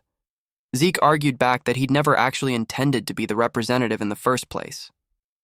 He turned and pointed at Laika instead, telling her to make the decision, but reminding her that he had to be on the team. Surprised, Laika asked if he was really sure. Zeke said that if he picked the team himself, he'd obviously just pick himself. But he also knew that wouldn't be fair, adding that this was a good opportunity for Laika to practice evaluating people, especially if she wanted to become clan head someday. He turned and asked the instructor if the representative role could be transferred to Laika instead. The instructor agreed, but reminded him that leading the team would have brought him closer to the clan head position. Zeke cut him off, stating flatly that he had no interest in becoming clan head, leaving the entire room stunned. Everyone asked if he was being serious. Laika confirmed he meant every word. Zeke added that he'd only ever focus on things he personally found worthwhile. The instructor said Zeke wasn't wrong, but pointed out that becoming clan head would put the entirety of Eldragon in his hands. Zeke confidently replied that he had no need for any of that, since the only thing he was chasing was the peak of martial arts. The entire room fell dead silent. He told Laika not to worry about him and just pick whoever she wanted to bring along. She nodded, then stood up and began making her selections. Meanwhile, at the Cerberus clan, its head, a cold, stone-faced man with a massive cigar and dark sunglasses, had just learned that a special rift had appeared in the Houndflourish forest. And the Eldragon clan, whom he referred to as those lizards, had already begun making their move. The clan head was livid that the news had only just reached him now. His subordinate hurriedly apologized over and over, explaining that Eldragon had thrown them off the scent, which was why they'd only just found out. The Cerberus clan head asked what was so notable about this rift. His steward answered that it very likely contained mana water. Hearing that, he understood at once why Eldragon was so desperate to claim it. He asked next about the rift's conditions. His subordinate told him it was capped at 7 people, 3 stars or below. The clan head realized the condition itself wasn't hard to meet, but Eldragon had already gotten a head start, and would almost certainly claim every available slot. The subordinate reported that Eldragon was short on manpower and was sending a bunch of green trainees to handle the mission instead. The clan head was stunned that they'd actually dare send untrained kids into the field. The subordinate asked if they should assemble a 3-star team right away, but the clan head said it was already too late for that. Still, if it was a bunch of kids heading in, Banza's own son was almost certainly among them. He asked how many disguise bracelets they had left. The subordinate answered there were 4 remaining. The clan head ordered him to use every last one if necessary, as long as they wiped out every kid sent to clear that rift.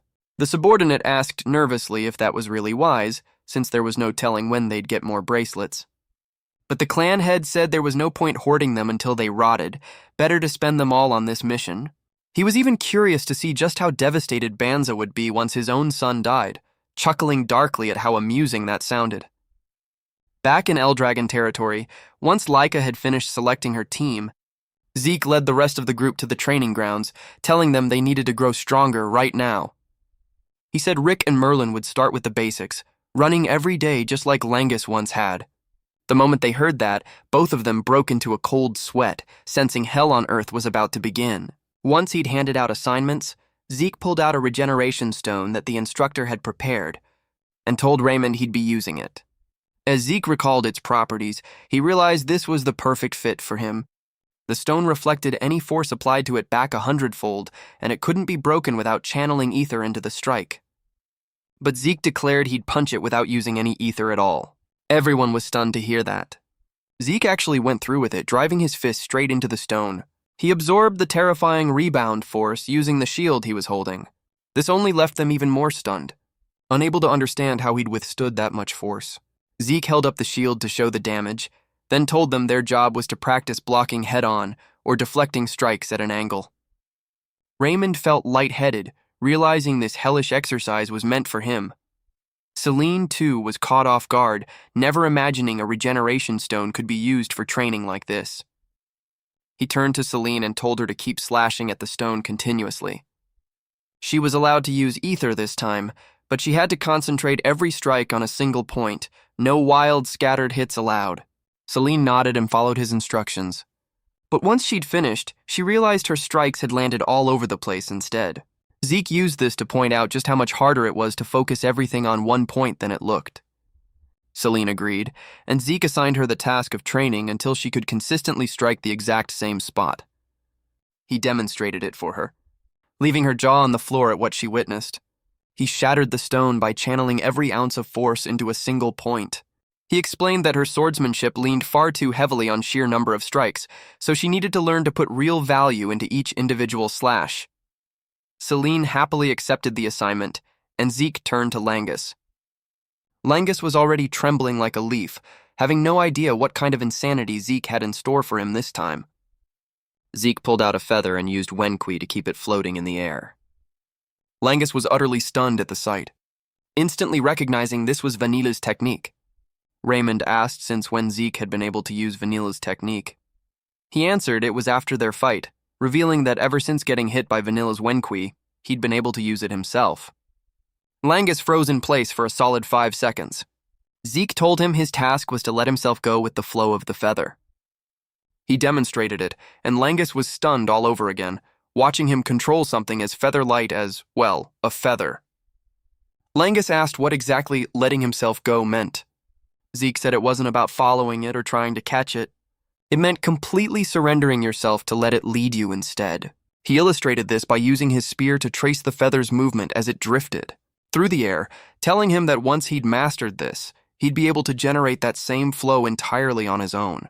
Langus felt like fainting just hearing it, already dreading the hellish weeks that awaited him. Laika showed up and told Zeke it was time to go or they'd be late. He tossed the spear over to Langus, and running off, shouted back for everyone to diligently practice the exercises he'd assigned. Langus burst into tears, feeling like he had no way out. But Rick patted his shoulder in comfort, telling him just to give it his best. On their way to meet the recovery squad, Laika scolded Zeke for running off like that. He apologized, explaining he'd just been assigning training since he'd be gone for a while. Still, Zeke was curious how everything would turn out, since Laika had assembled a genuinely fascinating team. Laika reassured him they'd be just fine. She told him the team she'd picked was, in her opinion, the strongest possible lineup. The two of them rejoined the rest of the group, 5 others already waiting, Sandy, Aegis, Alan, and Vanille among them. The atmosphere was tense as a bowstring, but Laika took the lead and told everyone to follow her. After they set off, the instructor went to Banza's office to report that the recovery squad had departed. He also reported word that the mongrels had already caught wind of the special rift's existence. Banza was mildly surprised they'd found out faster than expected, but was confident that by the time they arrived, the recovery squad would already be inside the rift. Banza's attendant agreed, but said there was still one concern. Banza asked what it was. He explained that after the rift was cleared out, the Cerberus clan might swoop in and steal the spoils right out from under them. Banza asked the instructor about the recovery squad's overall strength. He replied that every one of them was a top-tier 3-star fighter, confident that conquering the rift wouldn't be an issue, and that they could handle the mongrels just fine. Banza asked if he was really sure, seeing as one of them, Zeke, was only 2-star. The instructor laughed and said Zeke alone would be more than enough. Banza and his attendant were both stunned. The instructor explained he'd observed every one of Banza's sons, yet Zeke alone possessed a depth he simply couldn't measure. The attendant pointed out that Zeke was still just 2-star, but the instructor said Zeke had made him realize something. Star count didn't reflect a person's true strength. The attendant was surprised to hear the instructor praise Zeke so fervently. He said the first time he'd witnessed Zeke's martial arts, it had felt just like the first time he'd witnessed Banza's own Dragon Slayer art. Both Banza and his attendant were completely floored by that. Since the Dragon Slayer art was a secret technique passed down exclusively to each generation's Eldragon clan head, something no ordinary person could ever learn, the attendant pushed back on the very idea, pressing the instructor to confirm whether he was truly certain Zeke had reached that level. The instructor affirmed that, surprised as he was himself, having witnessed Banza's own martial arts firsthand left him absolutely certain about Zeke's.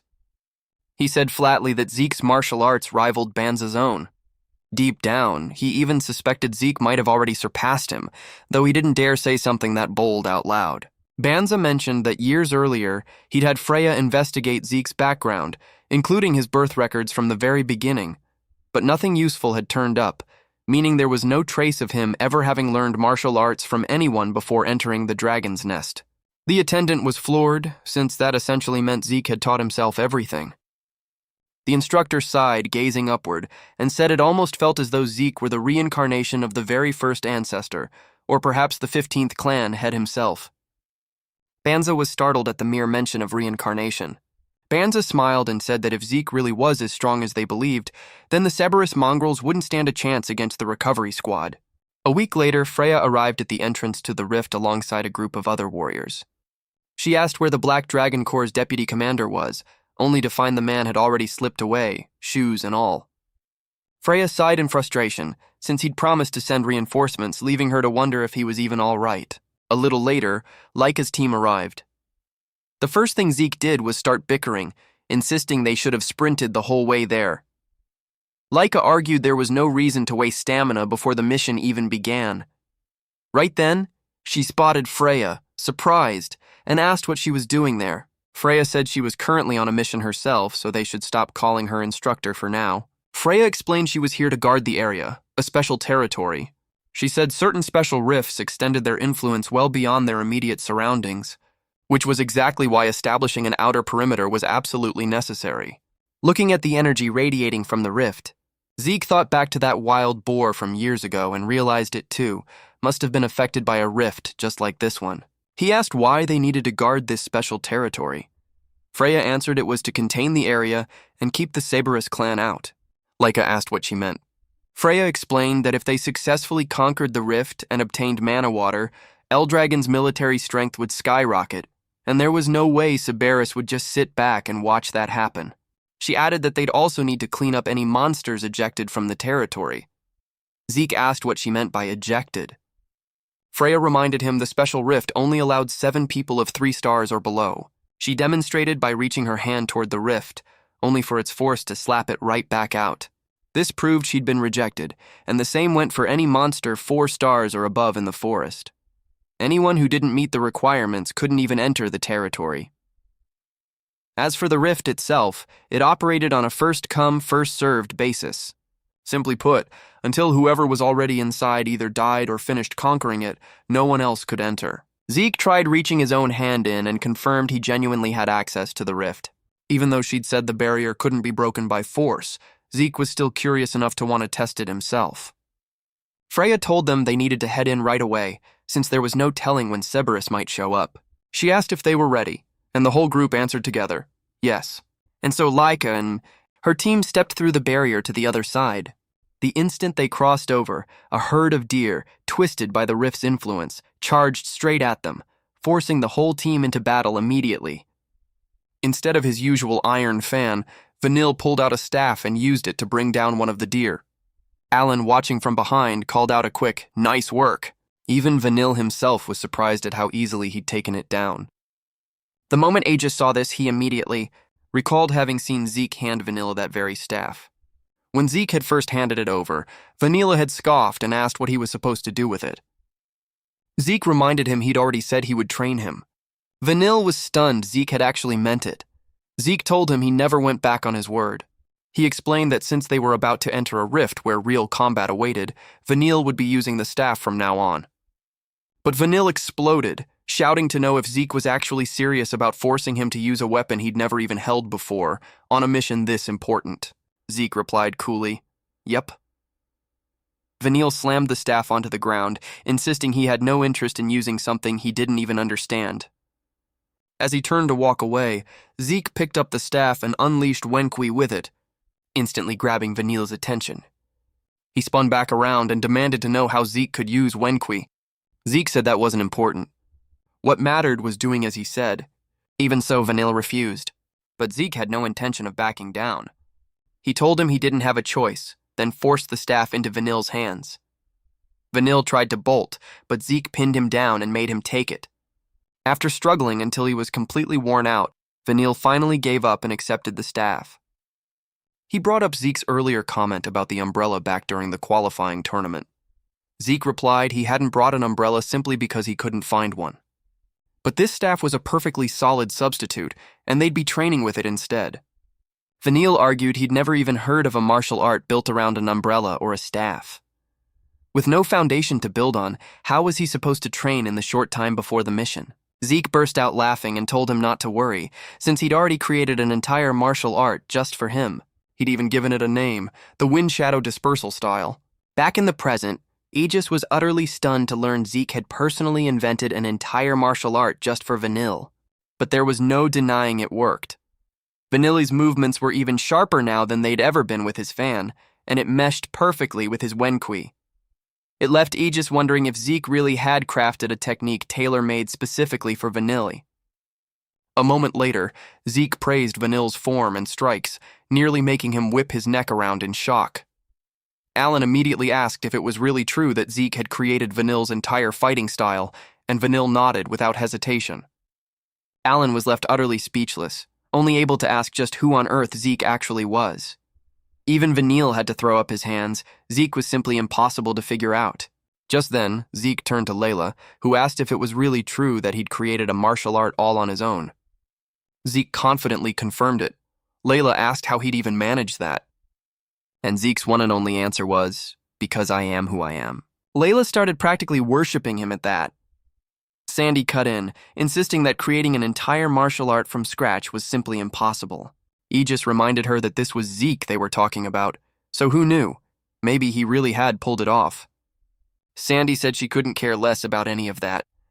The only thing she cared about was Vanille not dragging the whole team down. Vanilla whipped around, furious, and Sandy told him she was worried he'd be a mess fighting with some unfamiliar style, especially since he could barely fight at all without his poison to begin with. The atmosphere instantly caught fire, and the two of them dove headfirst into an argument. Alan sided firmly with his own master. Sandy provoked him, telling him that if he had a problem, he should just do something about it. Sensing things were about to spiral out of control, Aegis jumped in to break it up, reminding everyone they were on a special rift mission. Since none of them knew what awaited inside, they needed to set aside their grudges and work together. He asked if Sandy understood, but she snapped back that there was no way she'd ever come to terms with someone who'd nearly killed Laika with poison during their match. In truth, Sandy didn't even believe Laika had picked the right team. While the two of them kept arguing, Zeke asked Layla what she made of it all. Layla asked what he meant, and Zeke said he figured she must have some opinion about Vanille, but Layla surprised him by saying she wasn't bothered at all. She was simply glad to be part of this mission. Zeke laughed and complimented her open-mindedness. Sandy, meanwhile, didn't think Vanilla's actions could be brushed aside so easily. She shouted at Laika, demanding to know why she'd chosen someone like him. Laika answered that she might not be as selflessly forgiving as Layla, but there was no denying that Vanille and Alan were genuinely strong, so she'd simply made the decision the mission required. Hearing that, Alan praised Laika's sound judgment while taking the chance to jab at Sandy, calling her thick-headed. Sandy nearly lunged at him for it, but Aegis held her back. Zeke wasn't surprised by any of this, well aware that the tournament's aftermath was still weighing heavily on the whole team. He worried the team might never fully trust one another. He could tell Vanilla was carrying his own private burdens too, though he clearly hadn't come to terms with them yet. Even so, he worried that a team this out of sync could prove seriously dangerous. But he also knew that if they could learn to understand and accept each other's true nature, they might yet become the kind of teammates you could trust with your life. A while later, they arrived at the rift's entrance. Zeke's eyes went wide, seeing a genuine tear in space for the very first time. Laika reminded everyone to stay sharp since they were about to enter the rift, and no one had any idea what awaited inside. Zeke was, without question, the most excited of them all. Suddenly, he sensed the mongrels had already entered the special territory. His eyes sharpened at once, fully alert. Layla, noticing something was off, asked what was wrong, but he simply said it was nothing. He suggested everyone pick up the pace. The moment they stepped into the rift, the whole group found themselves falling from the sky and screamed at the top of their lungs. Realizing everyone was panicking, Laika shouted for them to stay calm and focus on landing safely first. Amid the chaos, a puff-crest bird suddenly swooped in, snatched Zeke up, and flew off. Laika screamed after him in terror, calling out his name. But Aegis told her to leave him be. Landing safely was the priority right now, since the forest floor was already rushing up fast. The group scrambled to figure out what to do, realizing everyone was still struggling just to save themselves. Vanille decided to act, activating his wind technique. Alan lent a hand, whipping up a wind vortex to slow their fall. Aegis managed to grab hold of a tree branch, while Vanille and Alan touched down gently. The remaining three weren't so lucky and hit the ground hard. Sandy immediately scolded Vanille for not helping them land better. He turned his face away, insisting it had nothing to do with him. Aegis cut in, telling Sandy to calm down, since it was thanks to Vanilla and Alan that they'd made it down in one piece at all. Layla agreed too, saying that despite the pain, she was fine. Aegis glanced up at the sky and realized this rift was no joke. They'd barely stepped in and already run into trouble. He suggested they take a recovery potion, since there was no telling what would come next. Laika got up and thanked Vanille and Alan for saving their lives. Surprised at being thanked, Vanille tried to act indifferent, claiming he'd only helped because he didn't want their combat strength weakened and risk ruining the mission. Sandy immediately scolded him, saying he should just accept a thank you graciously for once.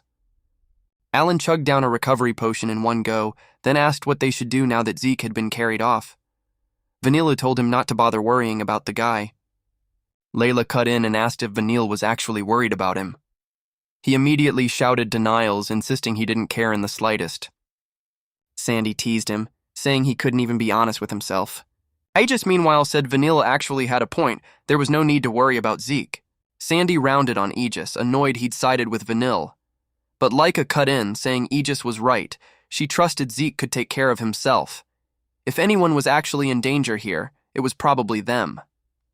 Sandy asked, baffled, just who exactly they thought Zeke was. Everyone who had ever seen him fight arrived at the same conclusion instantly. Zeke was a monster. Aegis said they'd meet back up with him eventually. But the real problem was that no one had any idea which direction to head.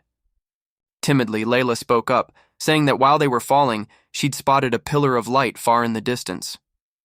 Alan had seen it too, but figured that with everyone tumbling through the air, no one could have gotten a fix on the direction.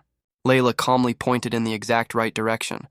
Alan asked if she'd really confirmed it while they were still falling. She said yes, she'd taken in her surroundings the whole time, which earned her a compliment from Laika for being so observant. Laika pointed out that the bird carrying Zeke had flown off in that same direction and suggested the group head toward the pillar of light, conveniently reuniting with him along the way. She was confident there was no way Zeke would ignore something that eye-catching, and everyone who knew him nodded in agreement. Meanwhile, Zeke was thoroughly enjoying his impromptu free flight. Getting snatched up by a bird, he decided, was actually a pretty fun experience. He thought about Laika and the others, but was confident they'd manage just fine on their own. As they neared the pillar of light, the bird dropped him into its nest, tumbling down from the sky. Inside, he found 3 chicks with beaks wide open, waiting to be fed, and he finally realized that he had been brought back as dinner. But Zeke was still Zeke. He immediately gave both the mother bird and her chicks a good beating for daring to try to eat him. It made him realize just how bizarre this world really was. Right then, he remembered that rifts were home to monsters known as chaos beasts. But since the bird looked fairly cute, he hadn't assumed it was anything to fear. Still, he noticed the bird was in rough shape, and not because of his own light tap. It looked like it was starving too. And right at that moment, he spotted a swarm of flying monsters closing in. Zeke wasn't surprised, having already sensed them coming. The bird panicked at the sight of them. The insect-like swarm was led by a massive locust. The moment it landed on a nearby rock, the bird grew even more terrified. Zeke realized the bugs had been hunting the bird down, and he was stunned that mere insects could overpower a bird this size. This rift really was out of its mind. Seeing the black key radiating off them, Zeke guessed the big one was a 4-star chaos beast, while the smaller ones were 3-star. The bird, meanwhile, had no way of protecting either itself or its chicks. Zeke wondered how he should handle the situation. He considered just slipping away, but the weakened mother bird still rose to shield her nest. Even the chicks struggled to stand alongside her, and Zeke, genuinely impressed, praised their spirit. Seeing they were determined to fight, Zeke promised to lend them his strength for a while. He turned to face the swarm, its killing intent so thick it felt like the bugs existed for no purpose but slaughter. And he understood exactly why they were called chaos beasts as one lunged forward. But Zeke caught it and snapped it clean in half. Watching him take down one of their own without a moment's hesitation, both bird and bugs alike were equally stunned. After dealing with the bug, Zeke unleashed his dragon's might in anger. It blanketed the entire area, scaring the swarm pale. He told them if they turned back right now, he'd let them live. But if they kept pushing, all that awaited them was an agonizing death. Having witnessed Zeke's strength and survived under the crushing weight of his dragon's might, even the chaos beasts had no choice but to turn tail and retreat. Zeke admitted the swarm still looked plenty fearsome even as it fled. And though part of him wanted to keep fighting, he held himself back. He also realized that using dragon's might right now still cost him a fair amount of energy. Turning back, he saw the birds staring hungrily at the dead bug, so he told them to go ahead and eat if they wanted. Without hesitation, they dove right in and devoured it. Zeke guessed the mother bird had gone out to find food for her hungry chicks, but got attacked by the swarm and had to flee back to the nest. On her way back, she'd spotted Zeke falling from the sky and figured she'd grab a free meal along the way. Even after nearly becoming dinner himself, Zeke didn't mind lending the birds a hand. Realizing they were still hungry, he suggested they all go hunting together until their bellies were full. He even promised to train the mother bird so she'd never have to struggle to find food again. A while later, the very swarm Zeke had let go became prey themselves, this time to a pack of mongrels from the Cerberus clan. After wiping out the bugs, the squad finally turned their attention to Zeke and the very people they'd originally set out to hunt. A week later, Laika and her team were still busy hacking through monsters in the forest. While searching for a way out, they'd run into so many monsters that they had no choice but to cooperate, even while still bickering nonstop. Aegis grumbled about how hellish life had been this whole time. A whole week in, even the timid Layla was on the verge of tears, utterly sick of fighting chaos beasts. Laika, meanwhile, was still going strong, cutting down monsters while unleashing her lightning technique, single-handedly holding off an entire horde to protect the team. Aegis was impressed she could still move at all after using such high-level magic. He just hoped she wasn't overexerting herself out of some sense of duty as team leader. Once the monsters were cleared and everyone had been asked if they were all right, Sandy stormed forward, snapping that nothing about this was all right. She hadn't imagined a rift could be this miserable and asked if every rift was like this. Laika explained that each rift led to a different kind of primordial chaos, a dangerous, sprawling realm born from the rift itself. Sandy grumbled that they'd simply had the rotten luck of running into a hellhole of a rift like this one. She still refused to calm down, continuing to rant until Laika finally spoke up and told her to settle. Sandy listened and agreed to hold off on complaining until the mission was over. Aegis could only thank the heavens that Laika was able to keep Sandy in check. He remarked that they'd been in the forest for far too long when Vanille announced the wind currents had just shifted, a sign they were close to the exit. Sandy asked if he was sure. Vanille shot back. Why would he lie? Especially after a whole week of her screeching loud enough to burst his eardrums. Laika immediately ordered everyone to sprint toward the exit while they still had the chance, and Sandy lit up like she'd just won the lottery when she finally spotted the light of the exit ahead, thoroughly sick of those pesky bugs. But the moment they stepped out of the forest, Sandy, hoping for a scenic view, was crushed to find nothing but a barren, rocky landscape. She crumpled all over again, while Aegis admitted this area looked like trouble was already waiting for them. Still, the pillar of light they were searching for was drawing closer. Laika asked Aegis if that light was really what she thought it was, and he confirmed there was no mistaking it. He said it was the glow of a chaos stone, exactly as the instructor had once taught them. Their instructor had told them the mission wouldn't count as complete just by collecting mana water. To truly conquer the rift, they had to destroy its very source. Only the chaos stone could seal a rift shut. Simply put, it was believed to be the ore that created the rift itself. But their instructor had once explained to Aegis that it wasn't merely the source. The stone itself was a threat all on its own. It constantly emitted enormous amounts of energy to keep the rift sustained. And that very energy corrupted the local ecosystem, twisting living creatures into chaos beasts. A Chaos Beast's instinct came down to just one thing: slaughter. They wiped out everything in their path until they'd conquered an entire world. Then they'd seek out another world, crossing through rifts to invade it, following the exact same process they had with their own world. Hearing this, the group admitted the Chaos Stone really was terrifyingly dangerous. Review. Sandy grew anxious about having to track down both the Chaos Stone and the Mana Water, but Aegis pointed out the two were always found close together. The textbook said so clearly. Their instructor had confirmed as much, saying the very first task was to locate the Chaos Stone. He'd said every stone had its own unique properties, but they all shared one trait: emitting such massive energy that you'd know the moment you got close. Back in the present, Vanille realized that simply following the pillar of light would lead them straight to the Chaos Stone. Oddly enough, Sandy and her two sworn enemies had gone quiet for a while. Aegis, trying to keep the peace, said it would be perfect if they ran into Zeke right there at the Chaos Stone. Leica agreed, hoping Zeke had already noticed the Chaos Stone himself. Vanille shouted at them to focus on getting there instead of worrying about Zeke. But Layla caught him red-handed, asking if he was actually worried about him too. Vanille snapped at her to be quiet as they trudged across the rocky terrain. Leica was surprised they hadn't encountered a single monster yet, while Layla thought that was all the better, since she was already completely worn out. Aegis, however, sensed something was off, since in theory, an incredibly powerful Chaos Beast should always be guarding the Chaos Stone. As they approached the stone, Leica told the team to stay on high alert, since the air around them felt eerily unsettling. A few minutes later, they reached the stone, surprised that absolutely nothing had happened along the way. Simply standing near the massive stone was enough for them to feel the overwhelming dark energy radiating off it. Sandy looked disappointed she hadn't gotten to fight a single monster, when suddenly a shadow appeared overhead. Leica immediately warned the team, and they spun around just in time to see something strange come crashing down, the impact shaking the very ground.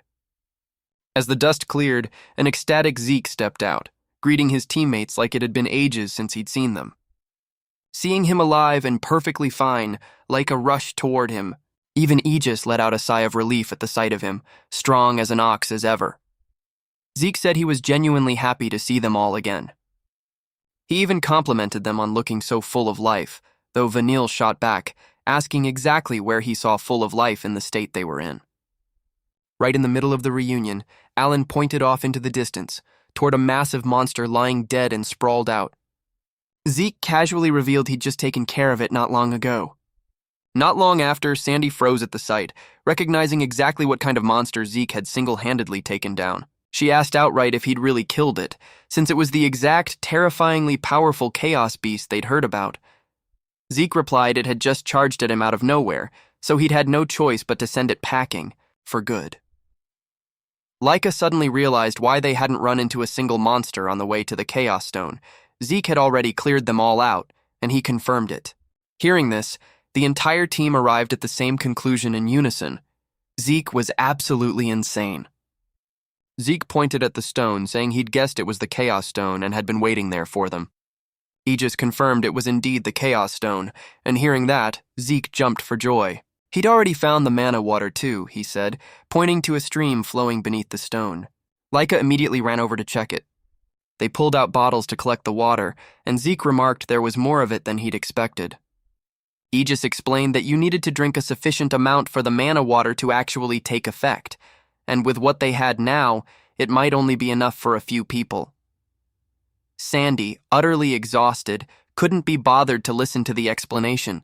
She just wanted to grab the water and get out of there. The team began collecting the water into the bottles they'd brought along. Meanwhile, Leica mentioned she'd once heard that a magic's attribute depended on the color of its water. But the water they were collecting was completely clear, which only deepened the mystery. Aegis agreed, but remained confident it was genuine Mana Water regardless. Vanille and the others snapped at them to quit arguing and just get to work. While they were still debating, Zeke suddenly sensed a strange presence. He immediately grabbed Leica and shoved her down to the ground. Out of nowhere, a bolt of magic struck the wall right beside them. Leica realized Zeke had just saved her life by the narrowest of margins. Otherwise, she'd have been done for. They looked up to find 3 mongrels hunting them down, their leader being the very one who'd just fired that spell from his bare hand. He looked genuinely impressed that they'd managed to dodge it. The whole team snapped into defensive stances at once, everyone bracing themselves against the coming attack. Zeke, meanwhile, was thrilled. He'd been waiting for them to finally show themselves for quite a while now.